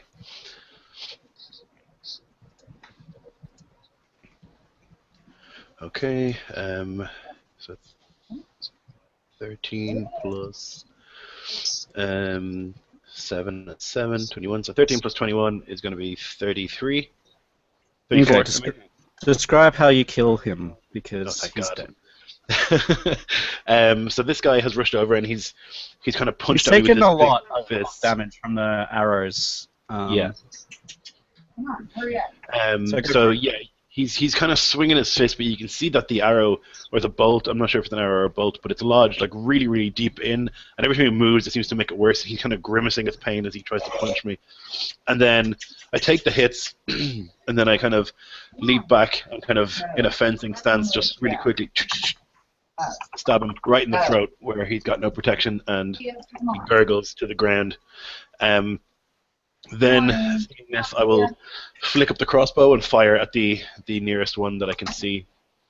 Alright, so I'll get you to determine which one that is. The one that that Axhammer is engaged with is front left. The one that has been taking the blasts is the back left. Okay, the one that Axhammer is focusing on, I'll try and hit as well. And I'll take a -5 for my roll to try and do +10 damage. Oh, baby. Okay, so that'll be 15 + 12, so that should hit, I think. Oh yeah. Okay, and that's going to be 14 + 8, Come on. 20 something, 22? 22? 14 + 8? Come on, Yeah, 22. Tia. Alright. Come on. Cool. You Get in here. And do I so. will, I will once I've taken that shot, I will rush over to Axhammer and the guy he's engaged with to also be engaged with that guy and back him up, basically. So both of you. Okay.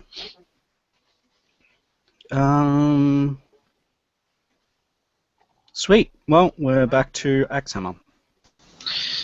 Yeah, this guy needs to die. It needs to die quickly. I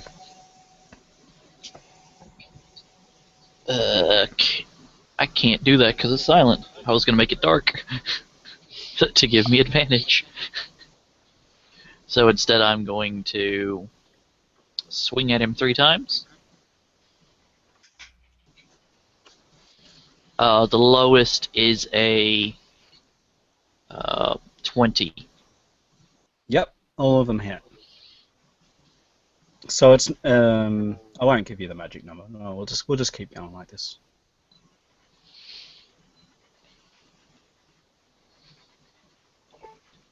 That's 38, 48. 48? 8. Hold on. 18, 28, 38. 41 damage. 41. Okay. And I'm going to action surge because I'm extremely angry and this guy needs to die. So you can action surge more than once in an encounter? Twice. Is that right? Okay. Twice at our level. Okay.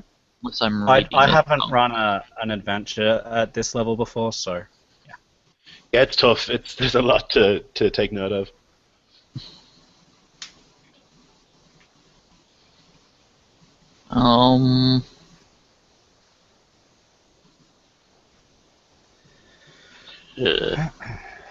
Oh wait, no, you can't. That's something else. That's indomitable that we can do twice. alright, so you can't do it? Okay. But I am going to heal myself, which I can do as a bonus action. Sure thing. That's second win, right? Mm-hmm. Well, I can second wind or I could heal myself, but I will instead second wind and save the spell. Awesome. Is that you done? Wind heals. That is done for me. Okay, so we've got the back left, which is currently unengaged, which will come up behind. Is it clear to see which of you is more or less hurt out of Jarl and? I've taken some damage, but I don't know how clear it would be. But I don't I'm know. wearing full plate, so I don't So think it's it's very not. They're not clear. going to tell. So they're just going to roll. He's just going to roll. So I'm just going to roll a d4. 1 and 2 will be Axhammer. 3 and 4 will be Jarl. 1 and 2 is Axhammer. Okay, so 2 attacks versus you. That is 20 and 25. So the 25 will hit, the 20 won't. Is that right? Correct, sir. The 20 will not hit. Okay. And we've got... Now, what you realize is that this round he hits you slightly less hard. So the runes don't glow quite as bright. So we've got 10, 12, 14... 14 bludgeoning damage this time. Well, my second wind seems to have kept him from doing any damage. And again, as the divine runes glow, you can see that the wounds are knitting up. All right, and so he's now attacking A. All right, so now we are up to Okran. Yep, Okran's going to do it in reverse order. He's going to attack first this time. His target's down, correct? Yes. So we have one that's taken a fair beating, and one that's basically not really taken very much at all at this point. Yeah, I'm going to try and I'm just going to attack the one that is taking the most damage, finishing him off. So I have advantage because I have allies adjacent. Okay. So that's going to be 28 to hit. Yeah. So.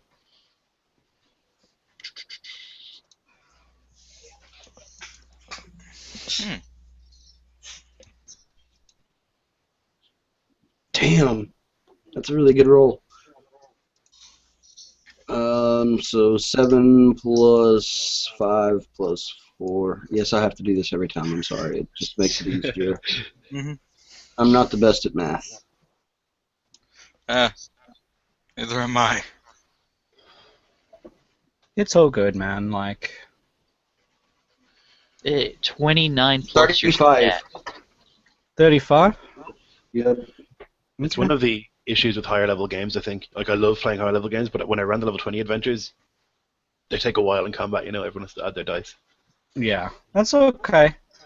We'll try and get through the role-playing stuff after this a little bit quicker, maybe, so that we can get to the end. I'm in no rush anyway. Yeah, I don't think anyone is, so I think we're all good. So that's fine. Did you have anything else there, Brack? Yes, I'm going to use a bonus action this turn to move double my speed, which is 70 feet. Okay, which way are you moving? I'm moving up to the wall, just outside of the range of the light. Okay. If I can. Yeah, it's dim. That It's way. dimly lit. Yep. It's not dark. Yeah. So anywhere sort of out in the open is going to be dim. Is going to be dimly lit. Behind, the gondola, behind the shrubs and all of that, it's more like pretty dark. So Argon, it is your Okay. go. Now that I've taken a full look at my spell list and I've damaged this guy a fair bit, making sure everything was working, setting up my plan, I would cast Hex as my bonus action. And there's no save for it, and I choose this guy who I've been damaging to suffer disadvantage on dexterity saving throws, and if I deal damage to him, I also throw on an extra d6 of necrotic damage. Then for my major action, and I cast Flame Strike, which on a failed dexterity check deals 4d6 fire damage and 4d6 radiant damage. However, on a successful dexterity check, it would be only just be half. Okay. So you will do half. It's disadvantage as well. Yep, because of Hex. So he rolled a dex of 11. Okay, then yeah, he failed, and so he is taking 9d6 of damage, which 9d6. Wow. oh boy, I just and on yeah, add on the 4 for my charisma. Bloody math. I did not want so many calculators. 2 plus.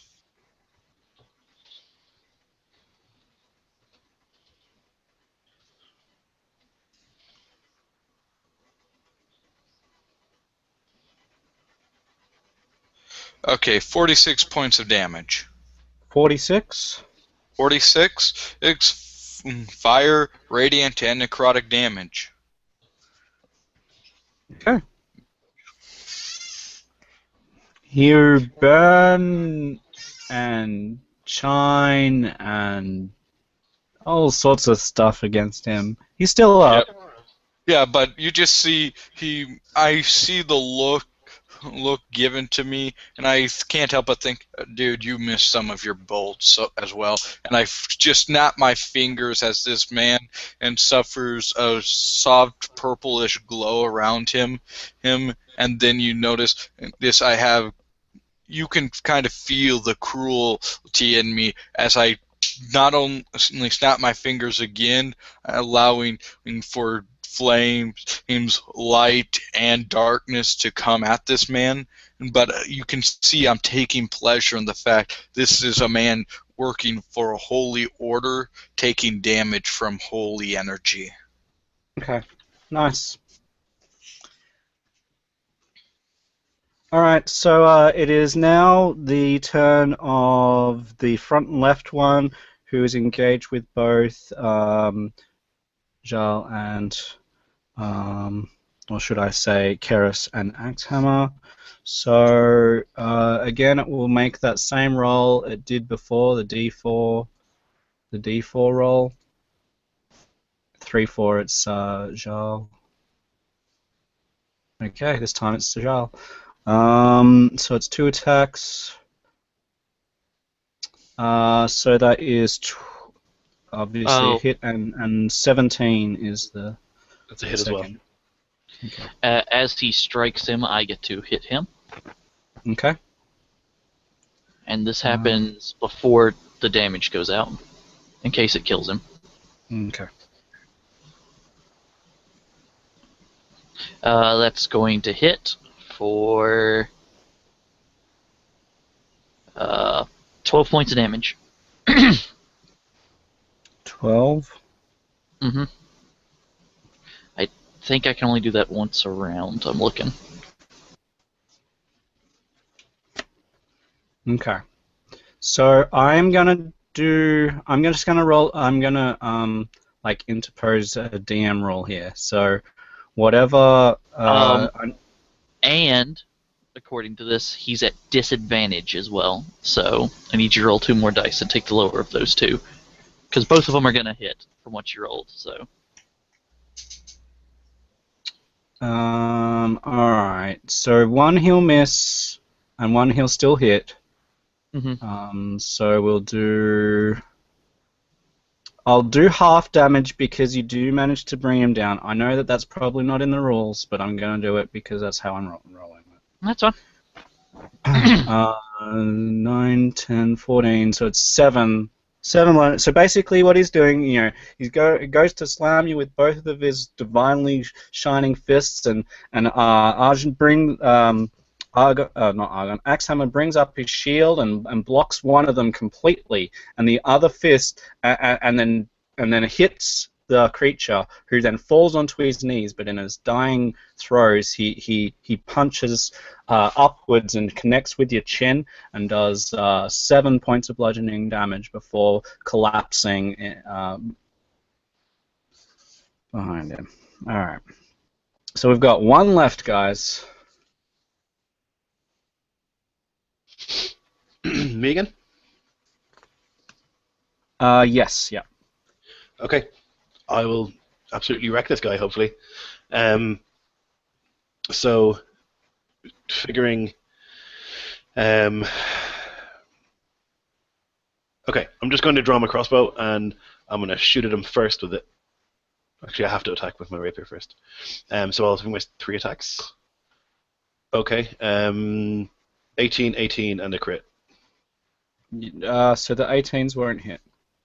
Okay. So then it's 8, 13 plus 7, so 20, and then the crossbow attack, which I'll take -5 to do an extra 10, and I miss.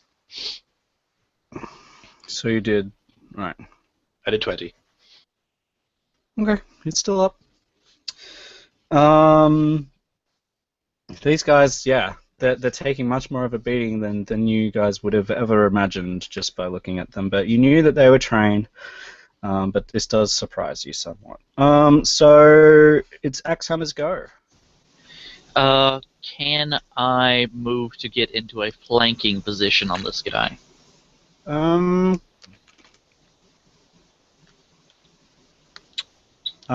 not doing the flanking rule.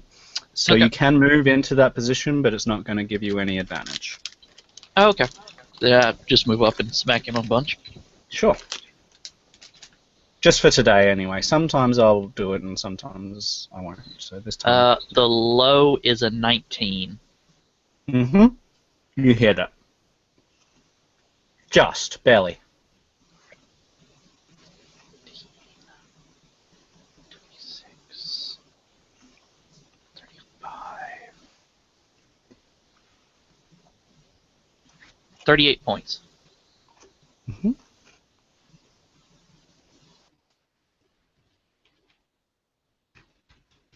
And still can't use my bonus action. Okay. Mm-hmm. Okay. Back. Alright, so it's his go.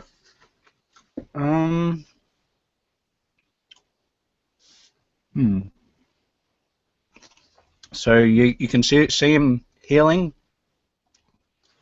just like we've seen all battle. The divine runes are healing him back up again, and he's gonna continue to roll his same die here to see who he's gonna hit, because he doesn't really care which one of you dies first. Alright, so this time it'll be back against Axhammer. It's 2 attacks. Nope, and nope. So he's clearly getting a bit, he's flagging towards the end of his life, he's starting to feel a little bit tired.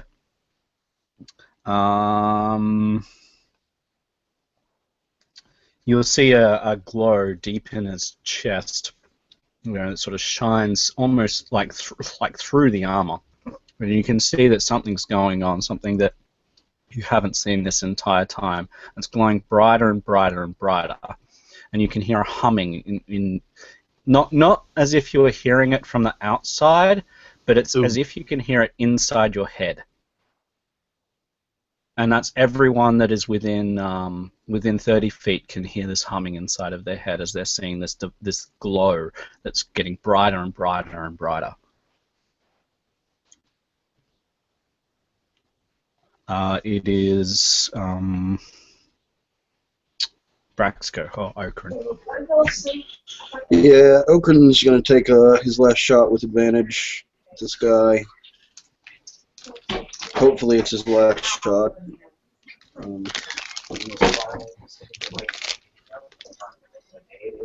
So that'll be a 26 to hit. Uh-huh. And another one of those. So that's going to be starting 12, and then add 6, and then another 6, and then a 3, and then a 5, then another 6. So 38 damage that time. Okay, so this is what happens. As this arrow slams into this creature right in the visor, like right in the middle of the slit. Goes directly into his head. You hear a grinding sound. And you see this flash of divine light. And I want anyone within 30 feet, so the 2 melee, will take half of Breck's damage in divine radiant damage. And the light explodes, just goes, and the human just explodes in divine light. Okay. What was you did 38, right? Yeah. So 19. Okay, ouch. So he's thoroughly dead, but the divine light is just like streaming into your consciousness through your eyes, through all of your pores of your skin, and you can feel it burning all through you. You have no idea what this was. If he drops dead, I'm going to miss the silence. Oh, he's dead. He's exploded. Alright, so I'm going to heal myself. Because that's a thing. Just As I... I'd like to climb down before someone gets wise and looks up. Yeah, we don't have time to stand around. We need to get inside quickly. Yeah. So I imagine I get in there first. make for the door. I probably get in there last, which is probably the best thing. Oh, and the guy died within an hour. Yes.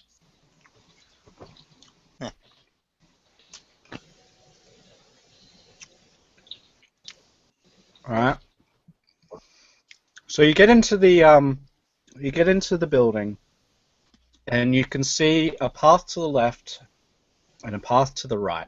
The path to the right, you understand, is probably where the guards are. You know, you can see another doorway to your right, and the little tiny door that was sort of to the right of the outside, clearly sort of points in this direction. So you think that's like the guards' quarters, and you think going down there might not be the best plan. Like there might be more of these guards down in that direction, and certainly the map that you've got would collaborate on that.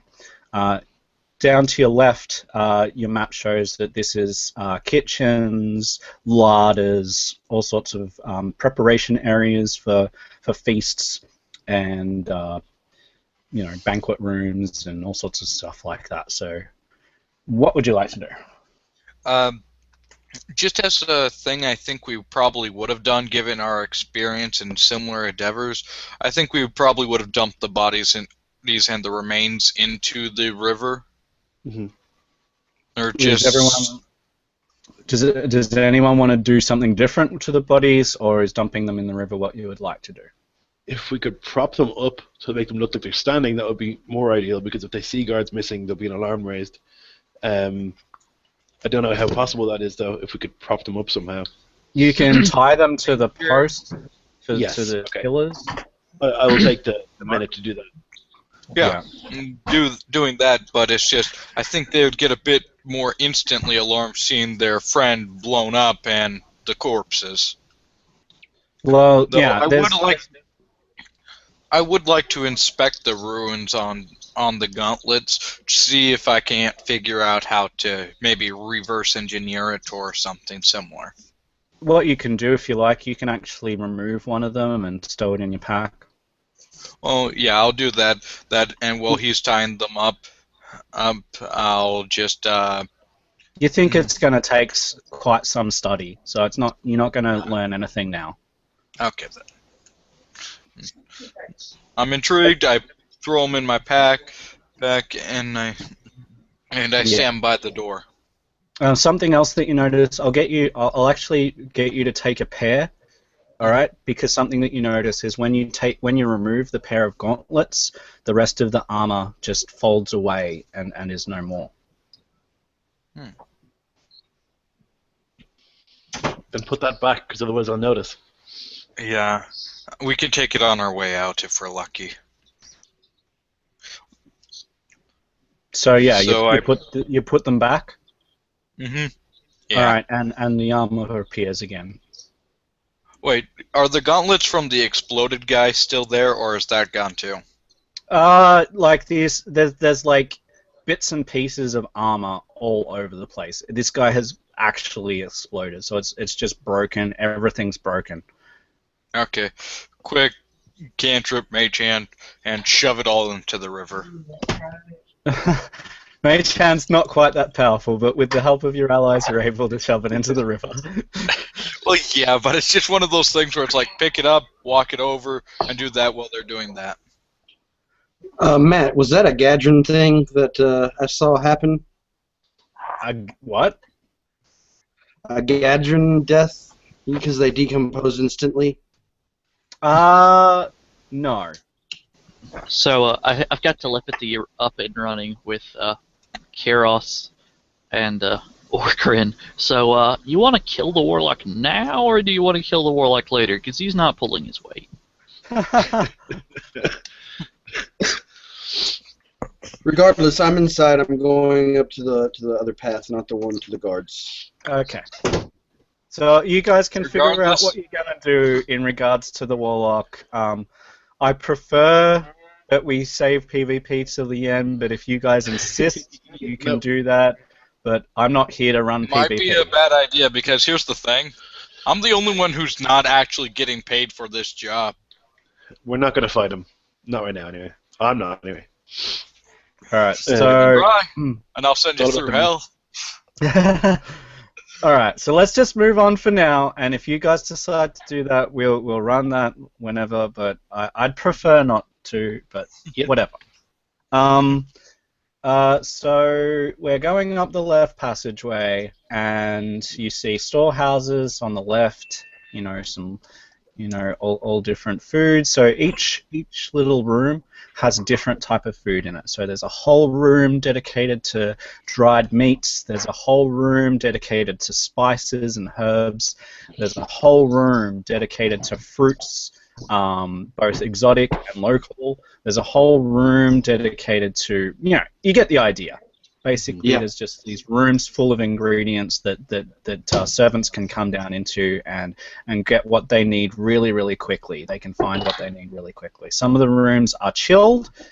You can just know this by stepping 1 foot into them and feeling the temperature drop like a whole 40 degrees in one foul swoop, And it seems that they're magically designed this way, and some of them are normal temperature just for storing wines and things like that. So there's a whole room full of wines and alcohols. You get the idea. Yeah, over to you guys. Just for what Agnor is doing, he's staying behind them. At bare minimum, he's staying about 40 feet away, more than enough range for him to be able to hit anything with Eldritch Spear. And if anything gets closer, he did take Spell Sniper, by the way, so he can fire at 600 yards away. So he's not really too concerned about not being able to be in range. Well, yeah, you're inside. There's no way you're going to be at that distance. There's, it's just not going to happen. This food and stuff is nice, but it's not the mission. And the mission is to find this artifact. So, kind of checking blueprints and stuff to figure out how we can get from here to the place we need to go. The ward, Right. I guess, right, is the entrance. Yeah, so you check the blueprints and you see that you would have to go through the kitchen proper, and through the kitchen proper you notice that that there are stairs leading up, and that those stairs are guarded, obviously, and that they lead up to this upper area. You don't know by what means they are guarded, but you can see that there's a little G on the map that designates that there are guards. Okay. This go ahead. At this point, looking around, I'm not sure if I saw a Axhammer or I can't see all of his name, but I'm not sure if I saw him cast a spell, Pass Without Trace. So I look around, and I'll just I'll say, I don't know about you, but I can climb these walls. As I begin prepping the spell Spider Climb, so basically I'll be able to walk up the walls and across the ceilings. Sure Means thing. hopefully unnoticed. Yeah, well, you'll be up there. Look, you're considered a party for the purposes of kind of, unless your allies specifically say, I am specifically hiding from you, you know kind of where-ish they are because you've communicated that you're all sort of doing the same mission. If they say specifically, we are definitely hidden from you, then they are hidden from you. I can't do anything about that. Okay. Well, I wasn't sure if I noticed the spell or what, because I am looking at their backs. But I do tell them that I'm going to use Spider Climb and climb up the I'm not walls. hiding it, but Okay. I can't affect the entire party with the spell. Okay. I'm not high enough level. Cool. Anyway. 14th isn't high enough level. Yeah. Anyway, you just basically see me start climbing up the walls, and I say, then I lean against it a bit, and then you hear me say, "Well, I'm ready to continue on if you guys are." All right. So you come to a door that you know will go into the kitchen. So we'll just segue to that. The door is closed right now, and you know that this will lead directly into the kitchen. You can see very clearly on the map that there are some form of guards in here, but you know that there's also cooks and servants and all the like, and it is you can see from the map it's a really big open room as well. So Are we still disguised? Do I still look like a ranger? yeah. Whatever disguise you took, that's what you look like for the entire encounter, unless you decide you don't want to look that way anymore, and on your will, the spell will dissipate. It's a willing ally kind of spell. Okay. Did we take those spells?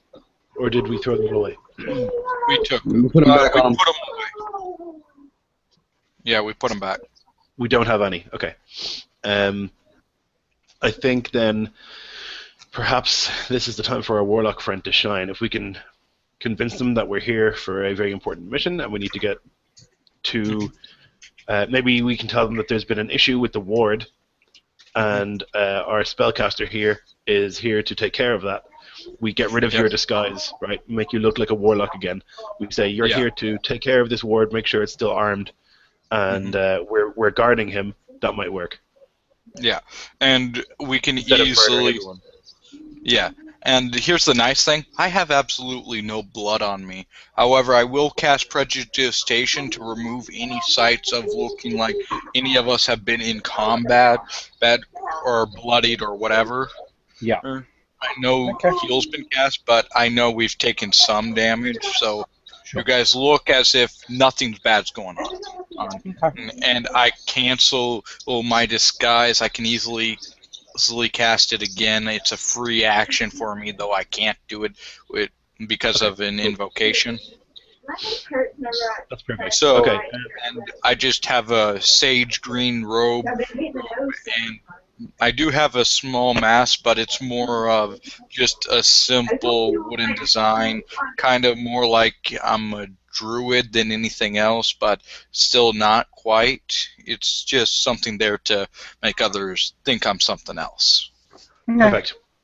So I will make sure to walk in my most regal and confident fashion, and I will encourage the others to do the same as we approach. Like we are determined, like we are here for a reason, and we don't want any shit as we walk through. You know, like we're like, out of my way, peasant. We're going to deal with this thing. Yes. However, I very much know that walk. I very much know that walk. Don't even have to act for that walk.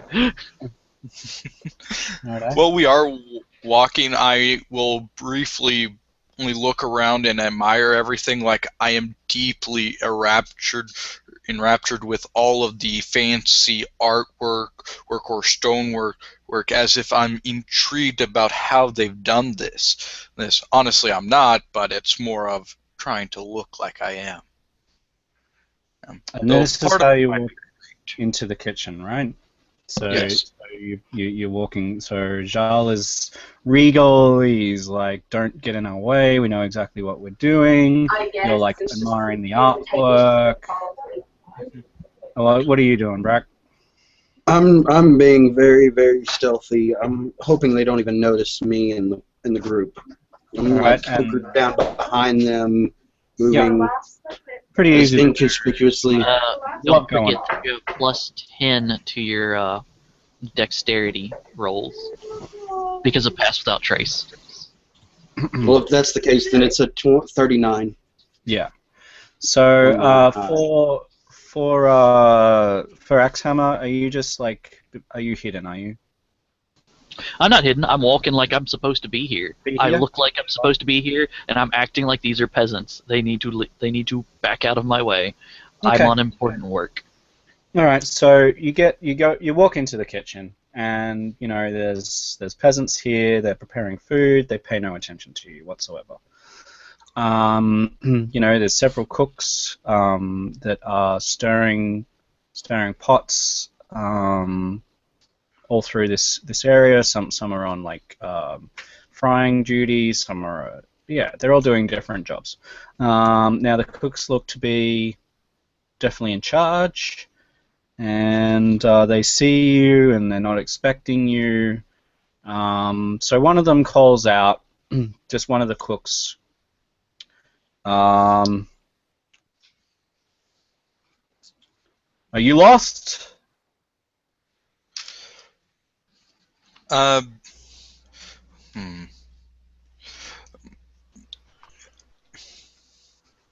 dare you speak to this man like this? Do you know who he is? Nope. I'll walk and loom it over this guy. I'm pretty tall. I'll like loom over him, and I'll just say, "Mind your manners, or lose your Where's tongue." your brooch? I begin walking forward, and I put my hand on his shoulder, though I am making sure he can hear me, and he'll know it's me. And I say, "Come, my friend. I understand you've gone to a great deal of expense and trouble to find me to be able to help with the ward here. You're welcome." And I give a small bow to him. I have been requested here to help with the ward. Good sir. My name is Shire Brightstar. At this point, I remove my mask and kind of pull down my hood. You can obviously tell I'm an Axhammer. I have the bright golden hair. I have bright pink eyes. As they no longer look gem-like, I'm using slight prejudiciation to kind of make me look more appealing, more trustworthy. And I give him a kind smile, and I say, "Sir, well, what is your name?"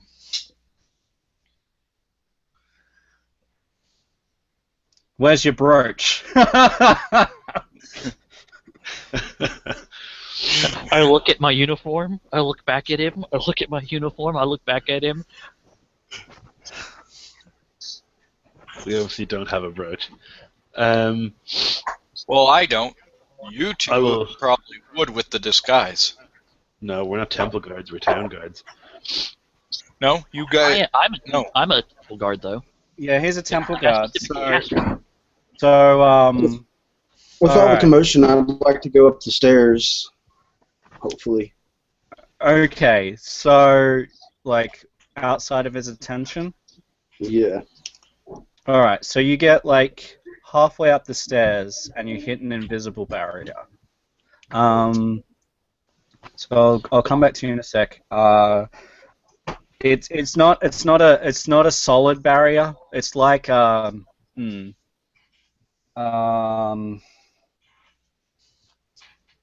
to think of a really good way. Imagine like that it's like a car wash, and you're trying to like push your body through like the I guess I don't know. You're pushing your body through some malleable substance, but it's really difficult to move through. So that's I don't know how to describe it, but that's So what it basically, feels like. we're in the ball pit from our childhood. Yeah, it's malleable, but it's not easy to move through. For everyone else, so he will recognize the temple guard.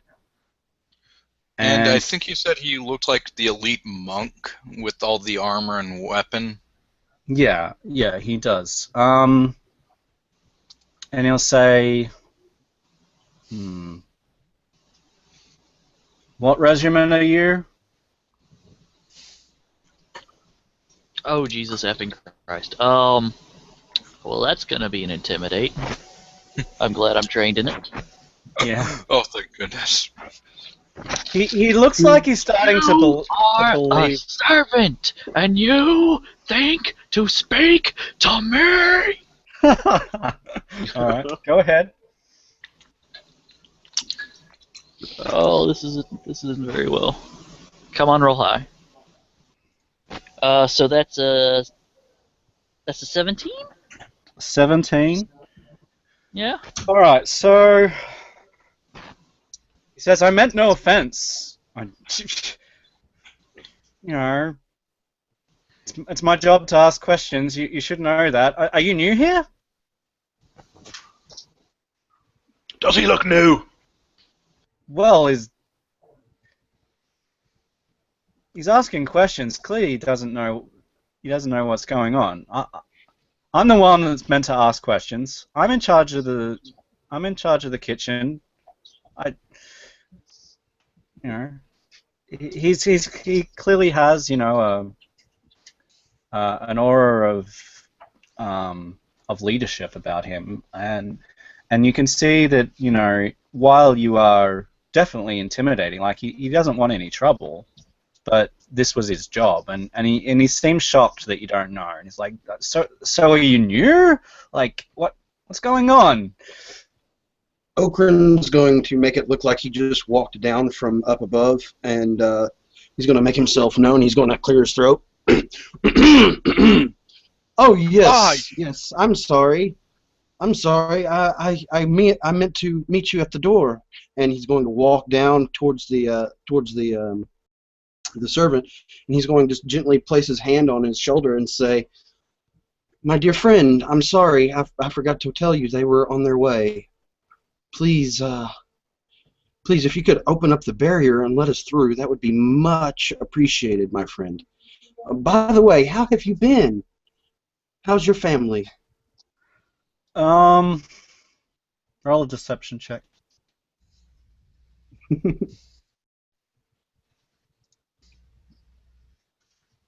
So, even the worst that I can do is 25. So, you still want me to roll? Please. Because I can get a 1. You can, yeah. Right. So, Well, that adds on 24? That adds 15. 32. Hot damn. I had no word that anyone was visiting. It's clear that you're new, so just so that you know for next time, I ask the questions. This is my kitchen. This is my job. And he stands up to you. Shit. Axhammer. And he And says, I nod, and "You're I free nod, to and I go." look at. He says, "You're free to go, but just so that you know for next time, this is how things work around here." And I'll nod and say, I apologize for their actions today. And I'll look at everyone and just try and Brack, out of the side of you this know, guy. you just know wink. that you can't stay for any longer without him realizing who you are. So you know that you have to move now. Yep. I'll nod So my I do. head and say, apologies. It's been a long week of traveling. We're just exhausted. Thank you for your help. We'll know better next time. It has Very been good. long since I've had a bed. I am a bit So- irritable. So he's And as gonna, we're he's walking gonna up- turn and go back to his thing, but you guys better move. Yeah, We're we moving. do I so, thank and him, as and we're I wish him a good day. Excellent. And as we do so, I'm saying, guys, please stop making a commotion. You know, So where are you going? Where are you Oh no, going? he dropped. Oh god. Oh boy. Okay. Um, Either way, we're going up the stairs, I guess, right? That's where we need to go. Yeah. Okay, so you get halfway up the stairs, and it's like, yeah, like I was trying to, I'm faltering to find words for it, but Yeah. Did ask him you're to finding it drop really the, hard. We did ask him to drop the ward that's protecting this.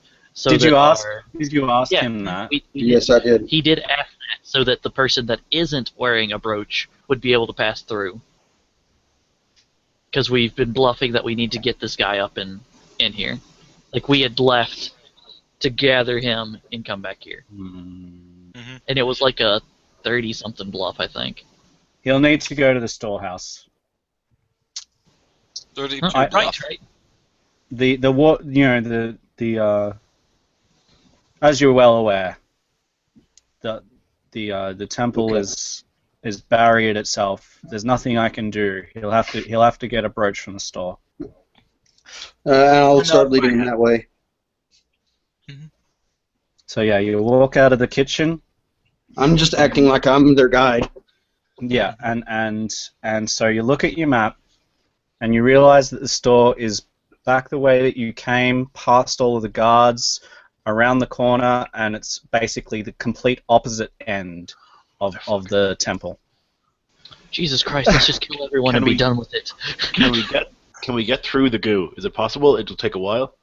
Yeah, you can get through it. It'll just take some time, and it might seem a little bit suspicious. He believes you, and he says, like, if you want to go that way, it'll just take some time. I'll say to him, "Can you send a boy? We're exhausted. We've been traveling for nearly a week, and the idea of having to walk, traipse all the way over there and get a goddamn brooch just seems like a lot of work, you know." All right, make a persuasion check. Sure. No. No. I'm just going to. It's not a it's an difficult 11. check. 11? 11, Okay, total. yeah, alright, 11. He sighs, and he's just shaking his head. And he's like, whatever!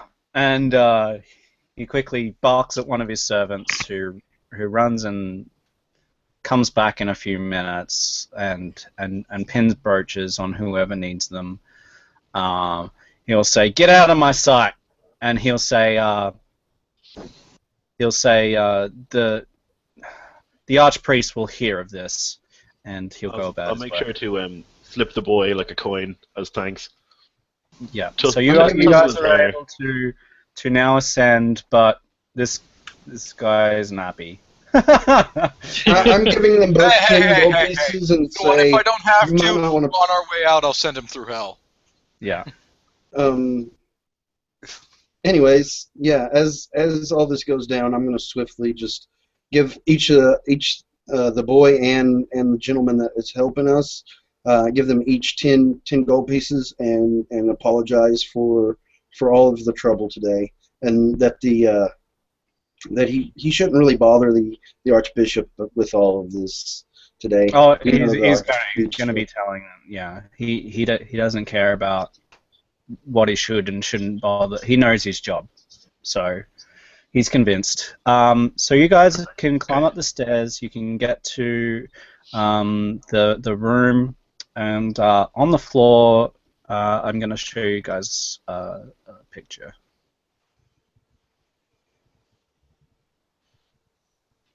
All right, so I'll minimize those. All right, so on the floor, you see this. Okay. Now,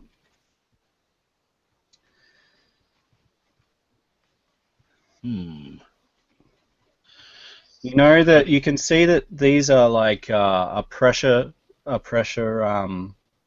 Tiles, plates. driven tiles, and you think Are that they in there's- stone? Because I'm a dwarf, and that would be amazing to actually get advantage from that. Are they in stone? Yes. Yes, they're in stone.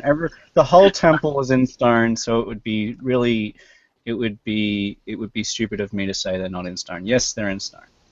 Are the symbols at all familiar to us? You've never seen anything like this, as far as I'm aware.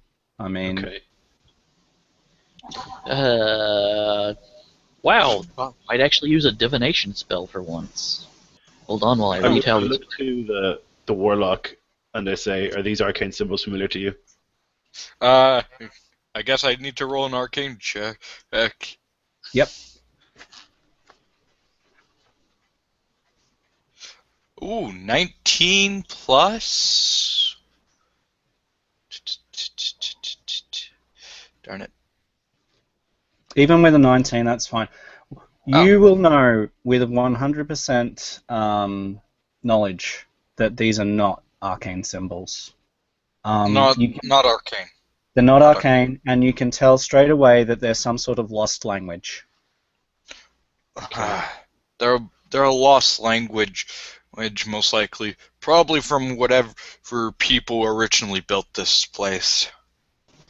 Would this be read magic, or would this be comprehend languages? Comprehend language. Comprehend languages, it's not magic. Allows us to read all languages, even the dead ones. I love it. Activating it. How big is the square of tiles? So each of the tiles is 5 foot by 5 foot. Okay, so 15 foot.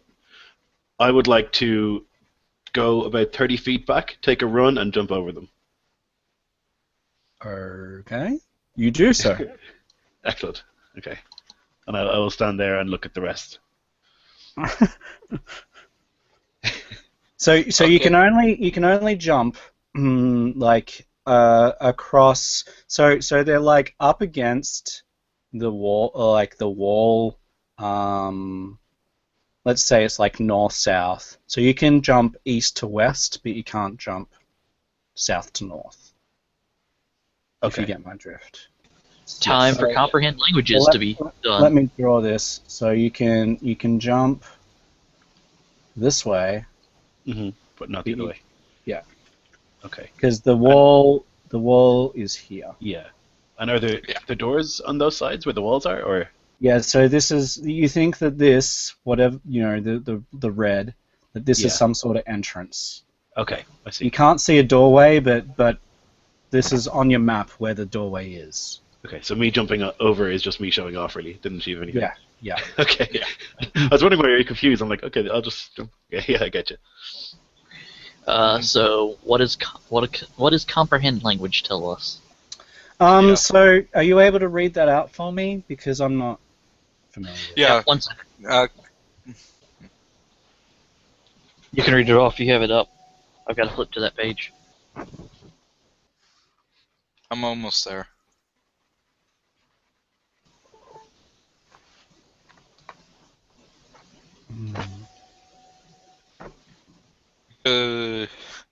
Because I love this spell because a previous DM of mine didn't realize I had it and said it's a long dead language. Comprehend all languages. Allows me to read even the dead ones.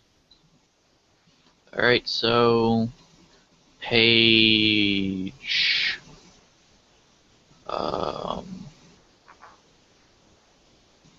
it's on page 224. Hold on. Comprehend languages. 1 action. Pinch of soot and salt. I ignore that. For the duration, which is 1 hour, you understand the literal meaning of any spoken language you hear. Aw, shit. You can also understand any written language you can see, but you must be touching the surface on which the words are written. It takes 1 minute to read 1 page of text.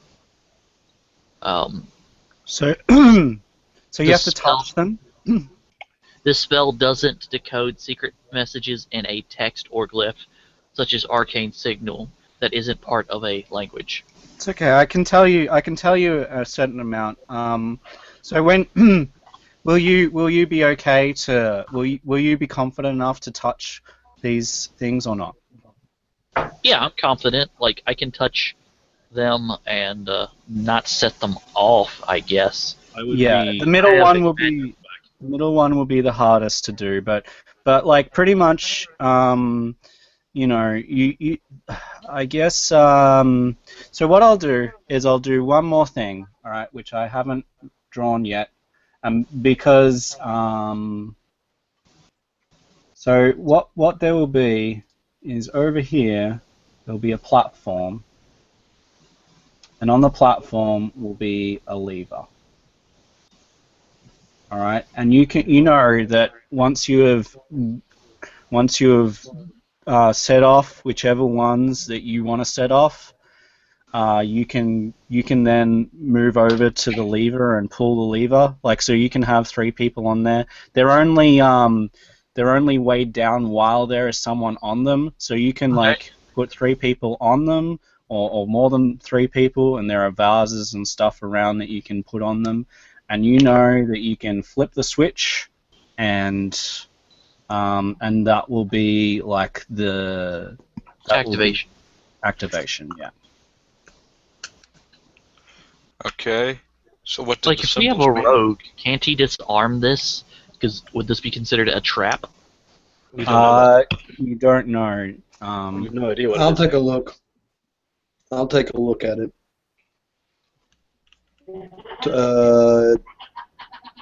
30 perception. You think that if it was the wrong code, that something bad would happen, but you don't know what it is, and you think that whatever it is on the other side of this wall.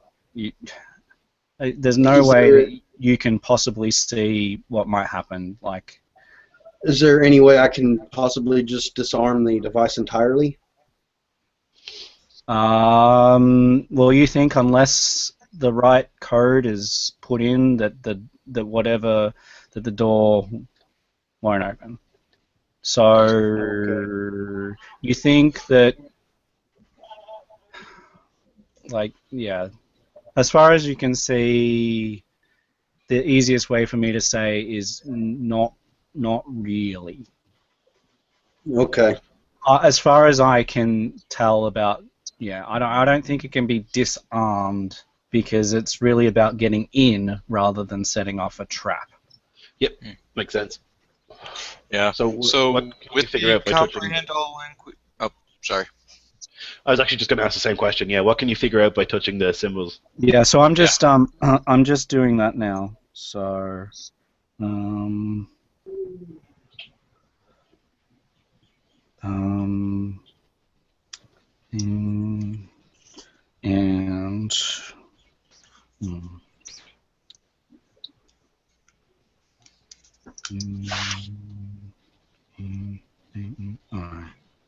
okay, so you know, let's see what color. I'll do blue. So you know this is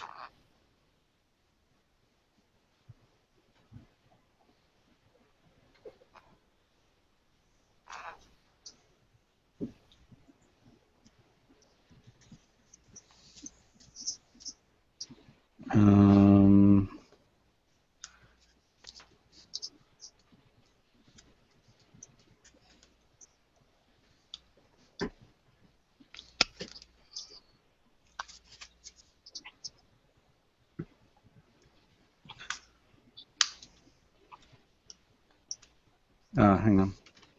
Sorry. Got to get this right, guys.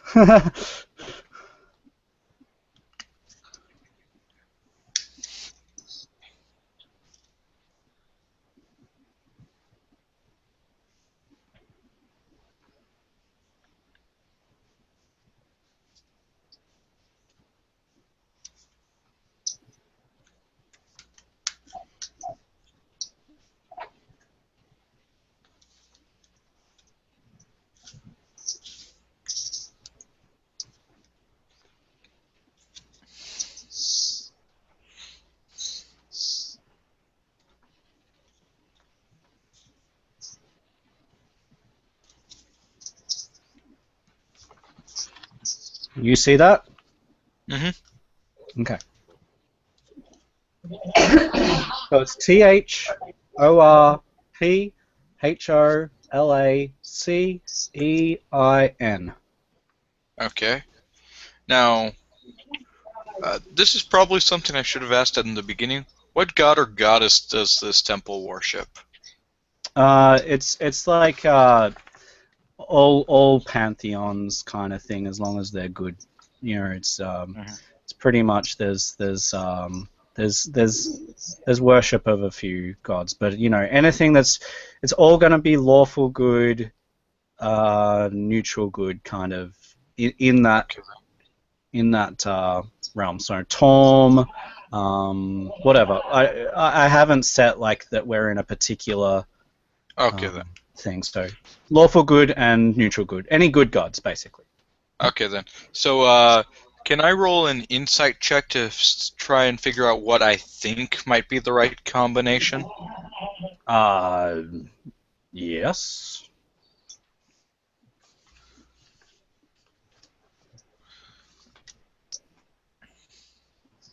An 11 plus my insight, so a non-natural 20.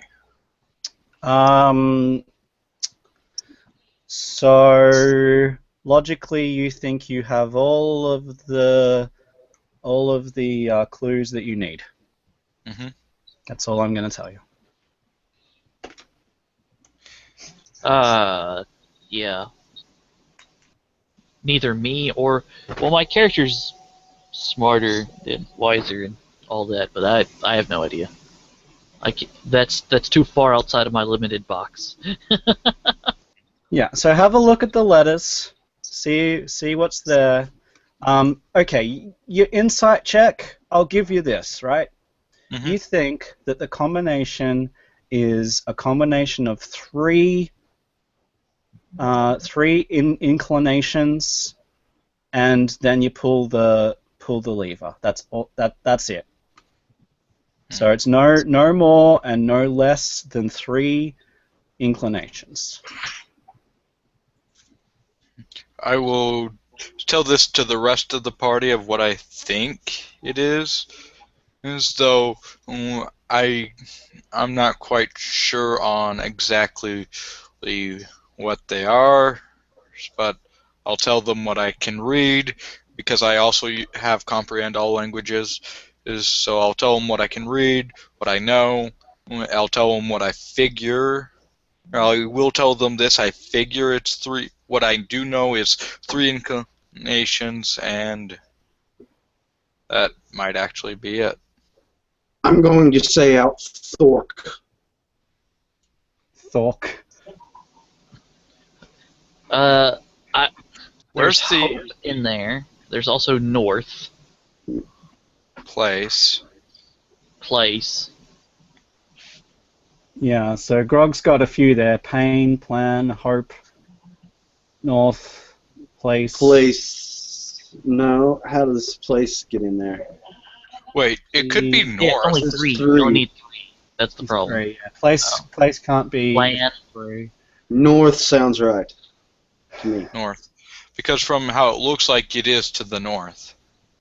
Yeah, it could also be hope, though. I mean, Lawfully it's good. like guarding something like...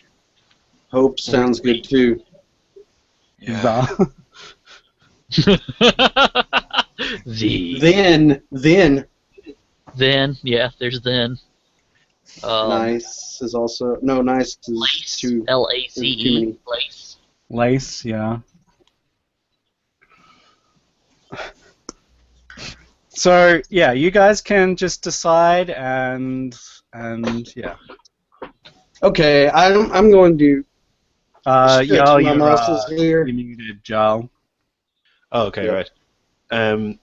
North and place are definitely, they make sense to me, but then you're left with HOI, which are not a word. IHO and hoi is not a word. You So- I'm just don't going to think clear my throat and ask everybody to step back, and I'm going to just try. I'm going to try Wait. hope. hope? Okay, so you don't think that there needs to be any other words, Jarl? You just think that whatever the word is that is the trigger will open the door. Oh, just one word. One word. Okay. Then I would probably say hope is most likely, or north. But let's let Sam do his thing, sorry. If I summon... So is everybody moving back? Yeah, I'll take a step back. Go ahead, Sam. And I'll just go ahead and do it. So how are Yeah, you I'll- doing? Do you want to put like urns on the things? Like, Well, are there Of course. nearby urns? yeah. So you can Okay. drag over some urns if you want to, or you can stand on them. But if you stand on them, you're right on there, you know. Yeah. Yeah. So There you go. I'll drag over an urn and put it on the HO, and then I will take a 20 feet step back, and with the spider climb still active, I will walk to the top of the ceiling. Okay. So we've got HO. Oh. Yeah. E. Yeah. Mhm. Okay. So you pull. What is everyone else doing? Standing about 20 feet Standing back. All right. Standing back away. You're And pulling hoping the. this works. You're pulling the lever. Wait. Tell you, get back. I can... Wait. Yes. Packed weapon is any melee weapon I choose. I form a whip, tie the end of it away, so once I get far enough back, none of us have to pull the lever. It doesn't work that way, unfortunately. You decide Yeah. it's one weapon, and that's what it is. You have to spend time to make it a different one. Yeah. Darn it, my bad. It says any weapon I desire, so it's like, oh. Yeah. I do have a whip Ooh. on my character, but I'm not going to use it. All right. Ah. So Brack pulls the lever, and you hear a rumbling coming from behind the wall, and you can hear something crawling, but it's like massive, whatever this thing is. It's crawling up the wall, and you can hear it moving above you, and then you can hear this coming through the roof, and suddenly the roof just shit. caves in. It was north. It was north. Oh shit! And this golem falls out of the roof, lands on the ground, and roars. Roar! You are not welcome here. And it's got divine glowing runes on its shoulders and on all over. I'm And, gonna run up this thing and get on its back. So All right, I'm gonna. well, first of all, we're rolling initiative. Yeah. In reaction, I'm running up it. Pure reaction. I'm crawling through the hole it just made. It's like, hi, bye. All right, so I'll clear that now, and what I'll Oh, do is come on. Remember, So, you get a +10 from Pass Without Trace to any decks. I'll doesn't show get you. I'll initiative. show you after the encounter what the correct one was. Sure. It was north, wasn't it? Pass that trace doesn't work for initiative. Never mind. What? Oh my fucking god. So, Matt. I'm still pretty sure he's you got me in moved a before grapple. me. Sorry. He's got me in a grapple because of my acrobatics check. Oh. Have fun with that. Oh, I will. All right. So I'm grappling you. Is that right? So hang on. Let me sort myself out here. Well, what initiative does the Iron Golem get? Well, we don't know. I'm just sorry. I'm scrambling here. So okay, roll that. He's got a 5. I actually moved before it. All right. So let's read out our initiatives with our character name one by one. Kerss, you agree with 17. Kara Proficiency 17. does not get added. No, provision doesn't get added. Okay, so that's going to be a. Alright, that's going to be a 19 for Axhammer? Axhammer Stonebeard. Brack, you got a 6? 6. 6. And it's a 6 for me as well. Wow. Okay. So, Axhammer, it is your shot. He's got Okran in a grapple, apparently. So this golem has smashed itself down, has grabbed onto him. He's got a sword, massive sword. It's a large creature, very large. Oh, I love that. Okay, so Like I said, it's completely because metal. he's grappling, do I have advantage to him? I don't believe so, Jarl. I don't think so. No, I'm pretty sure no. Because nothing's been grappled in my games yet, so. Not as The far as I'm grapple- aware. The grapple E has advantage to hit, but not the grappler. I think. Okay. I'll check it up and let you know. So that means that I'm going to walk up. I'm going to cast a spell. Bestow Curse. You need to give me a DC 18 will. Wait, is that right?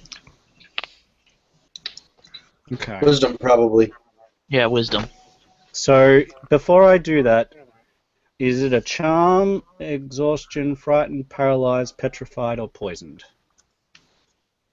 1 second while I read all of that.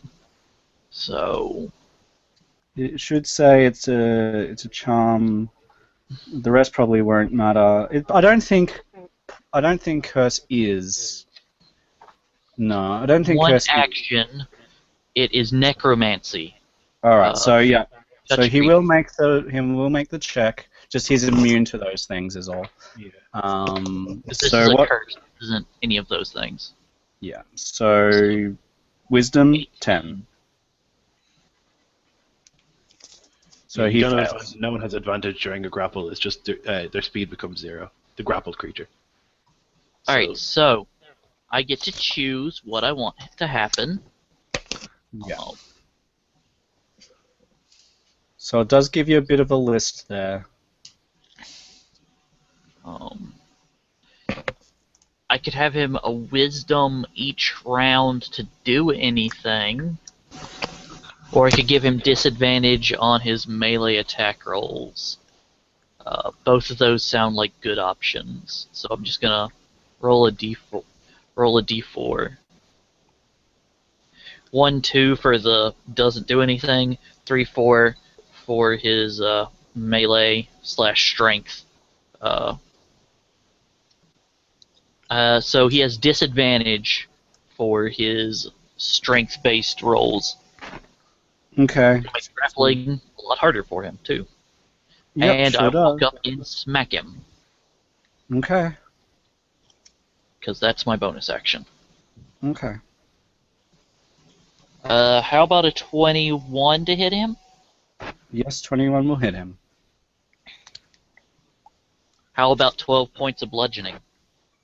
All right. Is that from a magical weapon? Yes. Okay. 'Cause I Is asked for everyone's weapons are magic? Are they? Yep. Just so that I don't have to ask every single time. My Yep. rapier is, Yeah. but my crossbow is not. Okay. Just remind me of that when we do the damage for that. Okay. So 12 points. All right. He takes it.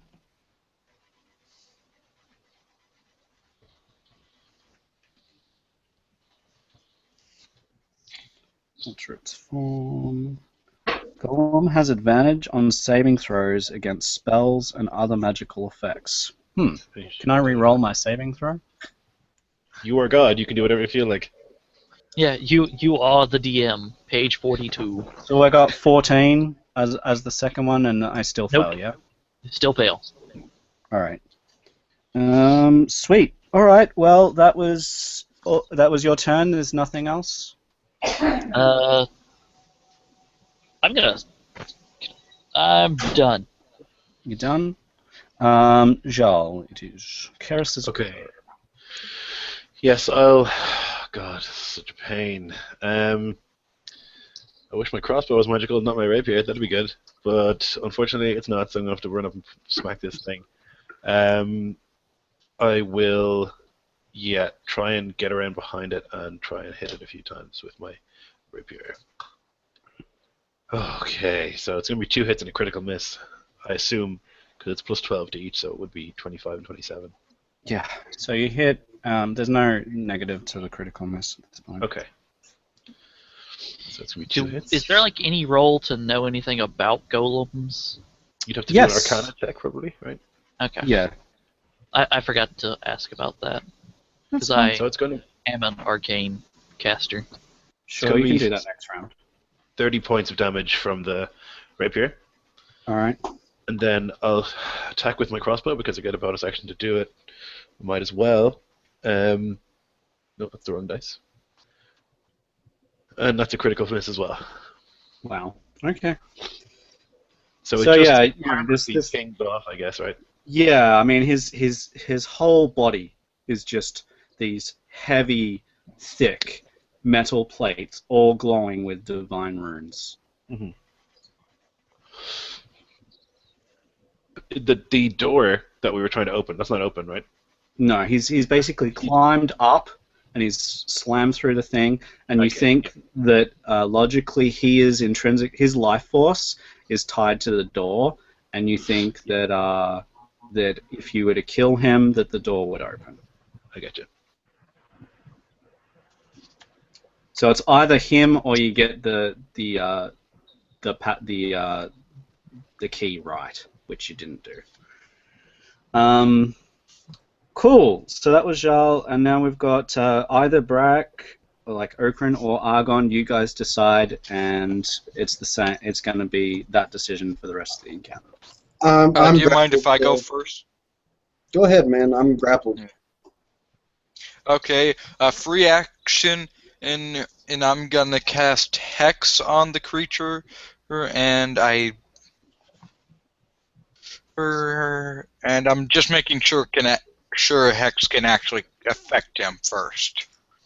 Yeah. So if it's charmed, exhaustion. So is it a charm? Pretty much is the dealio there.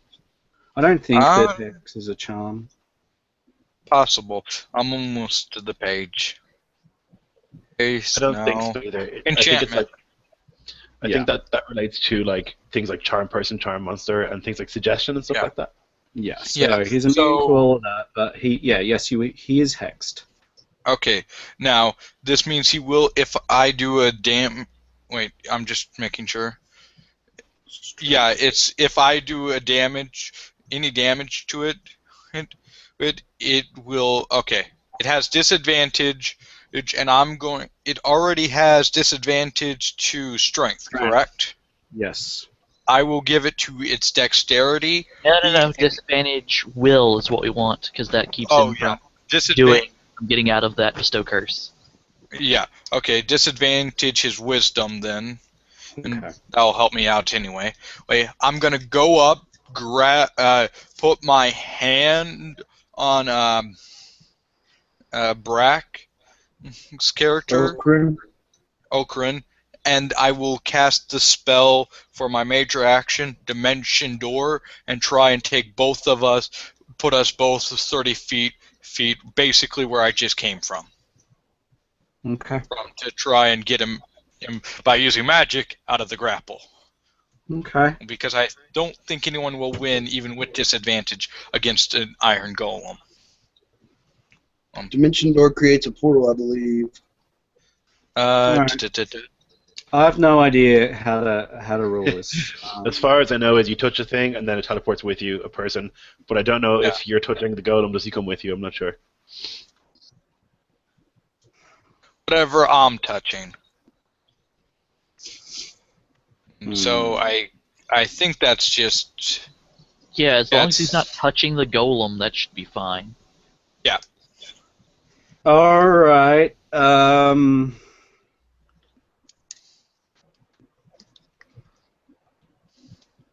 Sure. So, do I need to roll for that? No, the spell just goes off. Yeah. You Yeah, can but just do it. Okay then. So yeah, you're out of grapple. Well, and that's it for me. Can't really do anything else. For today, anyway. I'll have to have a think about the interaction after this, but I understand. It's just one of those things where it's like, I have this spell. I know I can reach him, and before it goes, all good. Let's and keep it's like moving on. Iron Golem grapple. Don't want to have that. Brack, you okay? Yeah, I'm just going to attempt to press myself against the wall and hope you don't notice me anymore. As a Alright, bonus so action. yeah, the whole group will also know that this thing's made a lot of noise, and you could be in trouble from elsewhere. True. Okay. However, I have a spell for that. If I So, can, I live that long. That's your whole turn, Brack. Just trying to hide and get out of the way, and Yeah, I'm doing a full round action to make sure it's a good hide. alright, cool. Well, it's the Iron Golem's go, and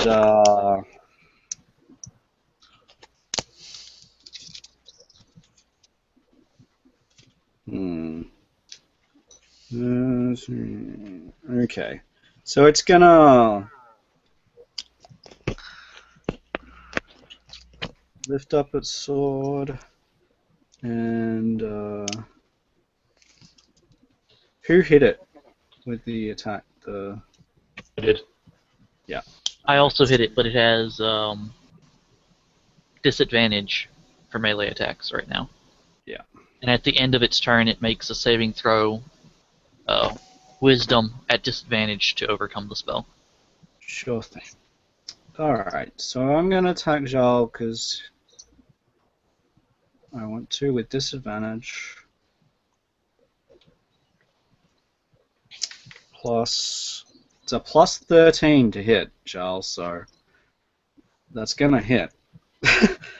And his second attack, I'll do the same thing. And this one is 10 plus, so it's 23 to hit as well, so both will hit. So he makes he slashes down with this massive sword, and then you're ready for him to swing the sword again, but he pops you a left hook with his massive metallic hand, and so we've got lots of damage coming your way. 3d8, and then 3d10. Alright, so we've got 18, 27, 29, 34, 41 plus 14 is 55. You're muted. Ouch. Yeah. So that was his go. And we are back to the top, which was Axhammer. Well, Jesus. That's a thing. Yep. So... Everyone's like, what? 55 damage? Yeah. Anyone Definitely else feel like thing. we should just go back to Valentine, kill him and be on with it? I mean, we can take the gold from his dead corpse. I'm really thinking about, GTFOing, because I have no loyalty to any of you. I'm sorry. It is totally Not up the to you fucking guys. golem. Like, it's a one shot, so it really doesn't matter. Like, Yeah, but it would matter to the character, so he goes, well, fuck this crap. He's going invisible and hightailing it out of here. Okay. He just saw you get hit with something that would have dropped him dead. Yeah. So, are there windows or anything around, or is it just like a corridor we're in? Really, really high up, and they're quite some distance down the corridor. So it's like right at the end of the corridor, right at the end of the corridor, and they're about 30 feet up, and they're lit light windows. I see. Okay. Well, I'm going to run away from this creature. Yeah, that's a 33 stealth for GTFOing, plus being invisible, path without trace. Pretty sure you can GDFO, so that's fine. As for Jal, is that a disengage action? It will be a disengage action, and then I'll move my speed, and I want to make sure that when I get to Okrin and Arceus, that I push one of them to the ground as I run past. I'll take it. I'll take it. It wouldn't be Okrin because we're friends, so I will push Arceus to the ground. Hopefully, I want to bull rush him. Argon, sorry, to knock him, make sure that he's on the ground so I can get away. Is my hope. Here's the thing: I don't need to be standing to cast Dimension Door again. That's true. Yep. All right, so he pushes you to the ground. Single movement. There's nothing you can do about it. You're a warlock. He's a fighter. You get pushed to the ground. I'm not even gonna try. It's like I see him coming, and it's like. All right, you're gonna. He just falls down for you. Yeah. It's So like. No, it's like him. he's coming, and it's like, and I jump to the side, and I accidentally smash against the wall.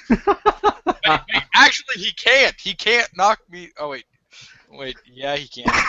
Unless I knocking you drop- over and I'm running away. Yeah. Oh All well, right. I smash into the wall, and my body's just stuck there because of spider climb. All right. So that was that. So we've got Argon. You're next. You cast your dimension door and you get. I grab my archer buddy, the guy who I'm pretty sure might be the only one who won't try and kill me or make me take the blow for them. I grab him, cast Dimension Door, and I will appear 500 feet down the hallway. Wait, putting us 500 ahead feet? of. No, you're not. Not going that far. The hallway doesn't go for 500 feet. Oh. You have to be able to see where you're going to, is the thing. Oh, so you have to be able to see your target. So I put us right behind. I also can't because I can only move up to 250 because I'm carrying another person with me. But I have to sacrifice the movement. So what you'll all need to do is you'll need to tell me which direction you're going. All right. So basically, what the deal is like, so this was kind of like a room in itself. See if I can actually draw this real quick,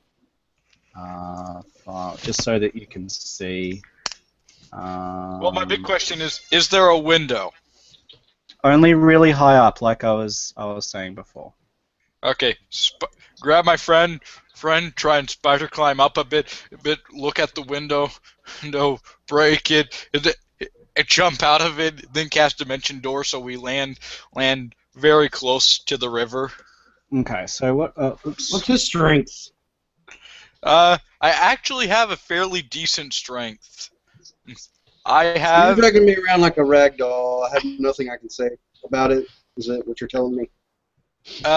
No. I'm saying I'm trying to get it so we're not going to have to run through the paladins.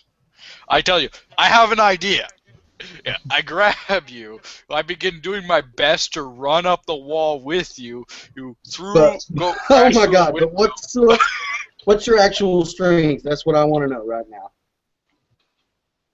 Yeah, because he can try and ignore your grapple is basically its story. Yeah. So you need to make an athletics check to try and I'm grapple. I'm not trying to make him make a grapple check. I just want to know his strength bonus. You're muted. I've got an ace. Bloodraven. You're muted, Argon. I got a +2. So Okay. Yeah, there's nothing I I'm sure can that's say enough about to it. carry another body. So this is where the symbols were. Yeah. This is the rune. This is where we came from down here. There's a spiral staircase that is leading down over here, and there are pillars, and this is pretty much on a raised. This is a raised platform. This one, and all of the rest is pretty much on the same level. All of Okay. this on the same level. Okay. So you need to either say, right, we're going down the spiral staircase, or we're going back the way we came, keeping in mind that that is the stairway down to the kitchen. Okay. Okay. Which also means guards barrack right next to it. That's right. The barracks was just down here. Enjoy. So which way would you like to go, all of you? Because you're all GDFOing. Well, I'm telling my archer buddy I have an idea as I try and grab him, and I do the kind of the drag thing where I'm dragging him as I go up the wall, so I can actually use a bit more weight. We'll deal with a bit more weight. So you're going And try and through smash through the window. through a window. So the window is here, and there's a window here. So which side do you want to go? The window without the iron golem in between us. So the golem is like, I don't know, is kind of is here at the moment. Yeah. Yeah, and then I can't, and we would be to the left of him, so we're actually rather close to the window, on the left-hand side. Yeah. Okay. So you're over here. Oh, I didn't know this. But I can invisible one other person. So, Kerss, you're invisible. Excellent. Cool. Oh, me and using spider climb, loving it, by the way, and basically throwing us out the window. No, and then using dimension door with the 500 feet as long as I can see. Well, hang on. You go through the window, and you come in here. Wait. On the left-hand side. Yeah, you went through this window. You went through this window, and you're coming in here. How the bloody? How does that work? You don't know. If I go through that window, then it's simple. Dimension door. Put myself But you right have to by. see. When you go through that window, you come through the other window, and you just see the room from the other side. Does the golem realize we're on the other side? Probably will on his turn, but Okay, I Dimension would like to door- run down the stairs to the kitchen. okay. Yeah, can do so. I'm Going down the spiral staircase. All We're right. taking like 6 turns in a row. No. Yeah, I'll take it, Nice thing is, actually, wait. I actually haven't used dimension door yet. So dimension would door really like- as far as down the staircase. Okay.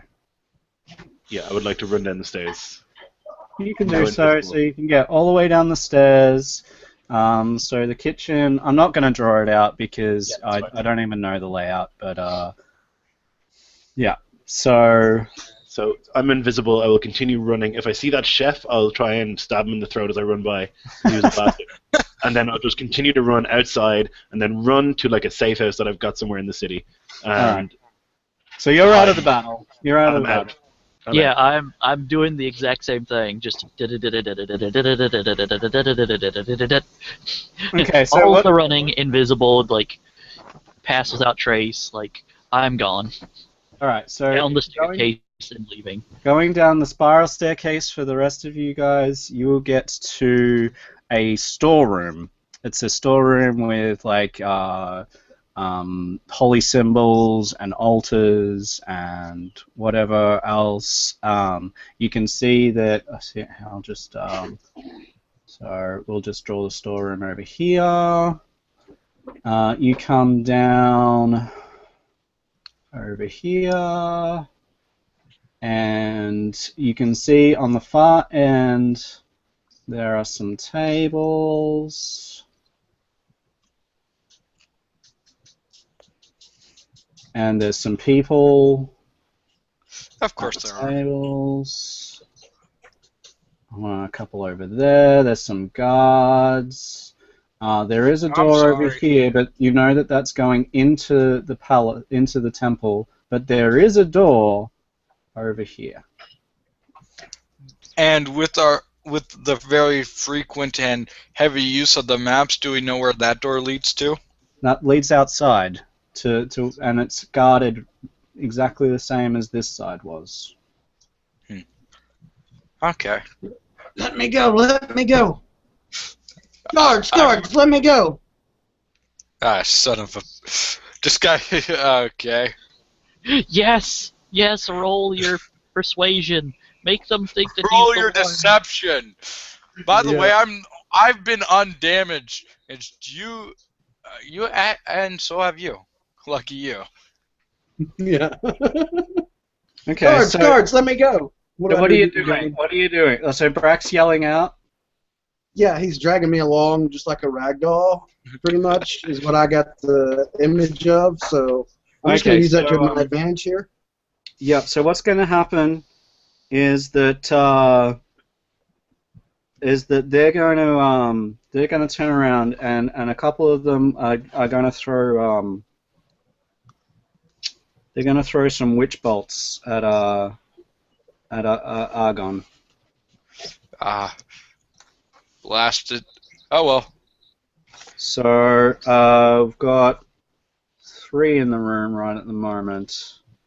Wait, are they all guards, or am I lucky and some of them are innocent people who can't do anything?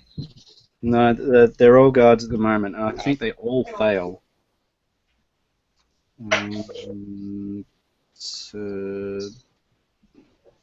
Spell attacks is +6. So the best is 15. That's the only one that... Oh wait, no! No, with the cloak, none of them hit me. I just rolled just particularly badly. All right, so what? So you can see, Brad, that they're obviously trying to help you out, but unfortunately their magic is slightly off kilter. You know, they were surprised when you ran down here. So you're still in his grasp right at this second. So you guys can determine what you're gonna do. Do you let go? Yeah. I think I dropped you on your ass. I think me and Kerss are just the GTFOing party as we both start flying now, and more of the GTFOing. Yeah, you're not. Yeah, I'm gonna count you out of the battle. So I just want to know from the other guys what's going on. What are the... Well, when he lets me go, I'm going to dust myself off and look at the guards and say thank you. And he's going to go over there beside... he's going to attempt to move away. So if you want to make an attack of opportunity on me, you can, as I'm moving over to the guards. Nope. Okay, I'm going to go ahead and aim at you and take a shot. You dirty little rascal. They had decided this before the session was on, so like... I know. 20 to hit. Yeah, that hits. I don't get all my cool damage though, so... Alright, so Brack... My beautiful map here.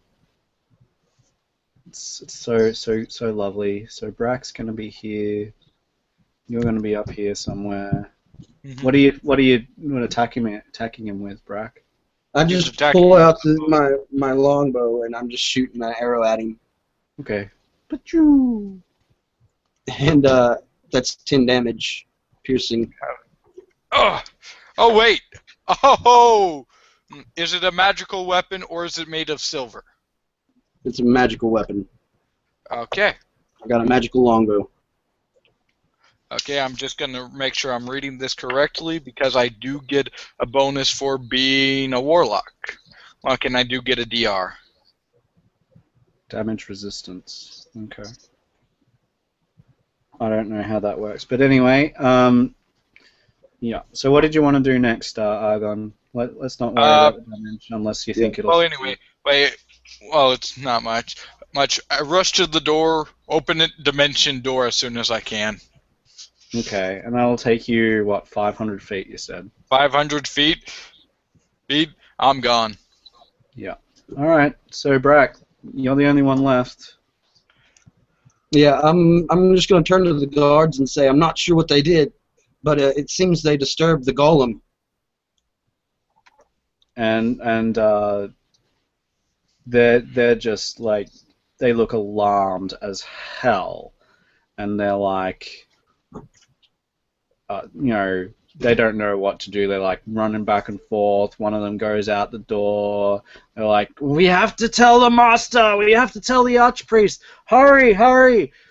It'll be Where's the out of archpriest? control. I'll go tell him. Where's he Alright. at? Where's he at? I'll tell him myself. It's going to be in the main area, so basically it's pretty much here. Right, so this will go much further south than this, but let's just call it that. There's a nice big altar over here. Nice big altar over here. That I can't draw. It's fine, man. Really. And I'm just going to go up to the... priest Yeah, will be in where's the middle there. I'm going to go up to him. I'm going to dash, so that's 4 times movement, double dashing. And winded as I achieve my goal of getting to him. I'm Are going you to say, dropping your disguise? Or are you No. just staying disguised? I'm staying entirely disguised. At this Alright, point. so I'm so breathing you go up to heavy. him. And so what are you saying? Quickly! They disturbed the golem. I don't know what they've done. Do you want me to help you look and see what they've done into that chamber? Peace, my child. Peace. And he lays a hand on your forehead if you'll let him. Will you let him?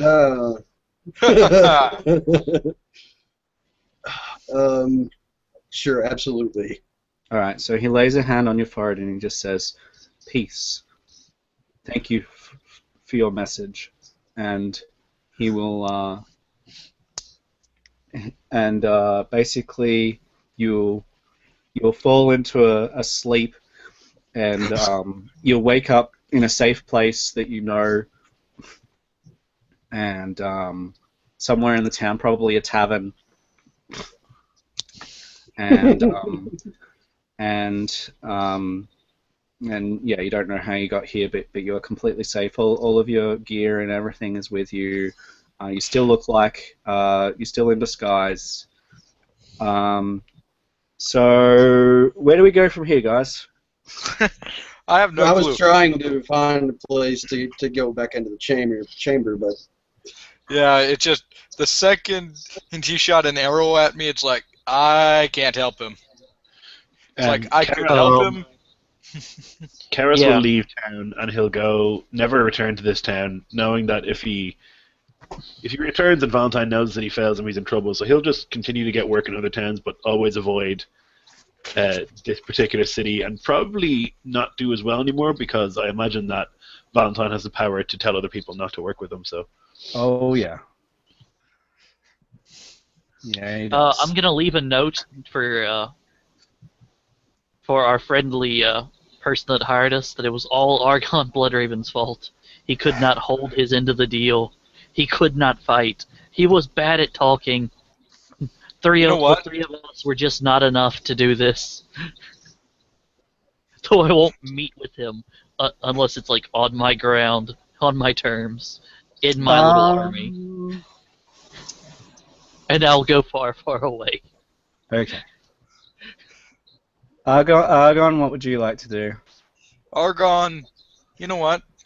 He's pissed. He's upset. He's taken damage.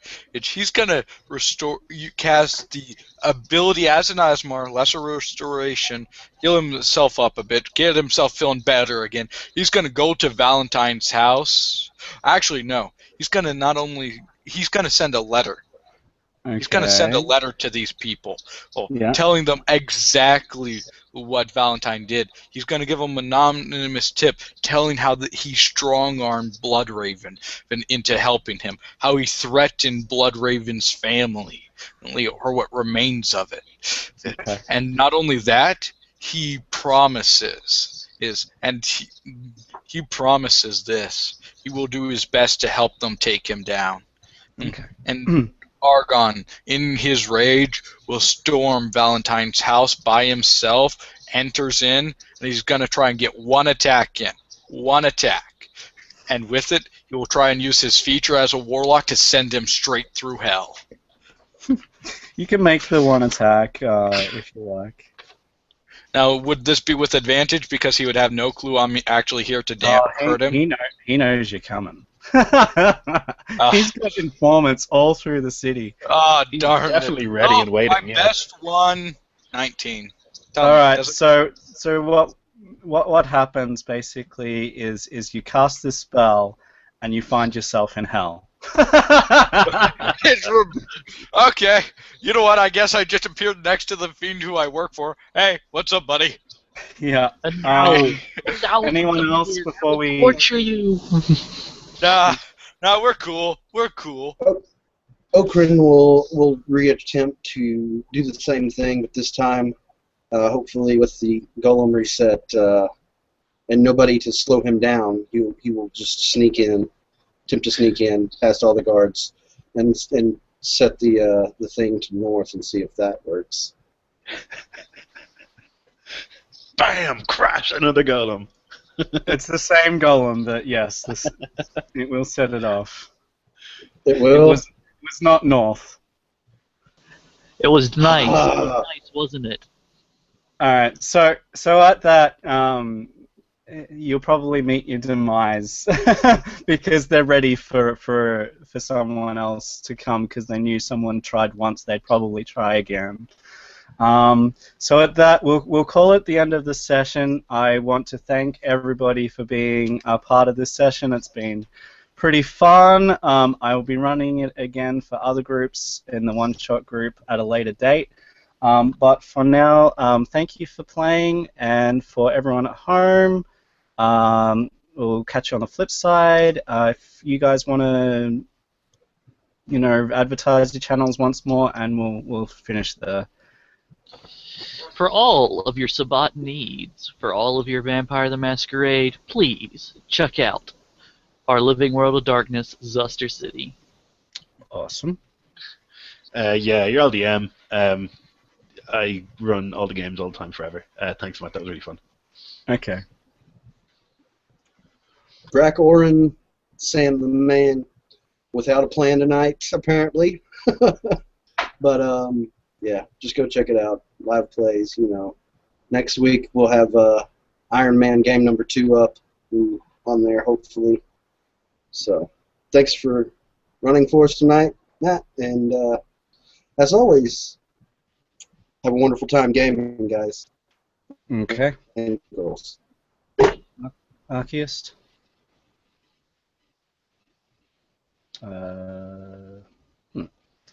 I don't know what's going on there. All right, so we'll finish the chat. Thanks again, guys, for watching. We are all part of Tabletop RPG One Shot group on Facebook. Come and see us there. Come and join, and see you on the flip side.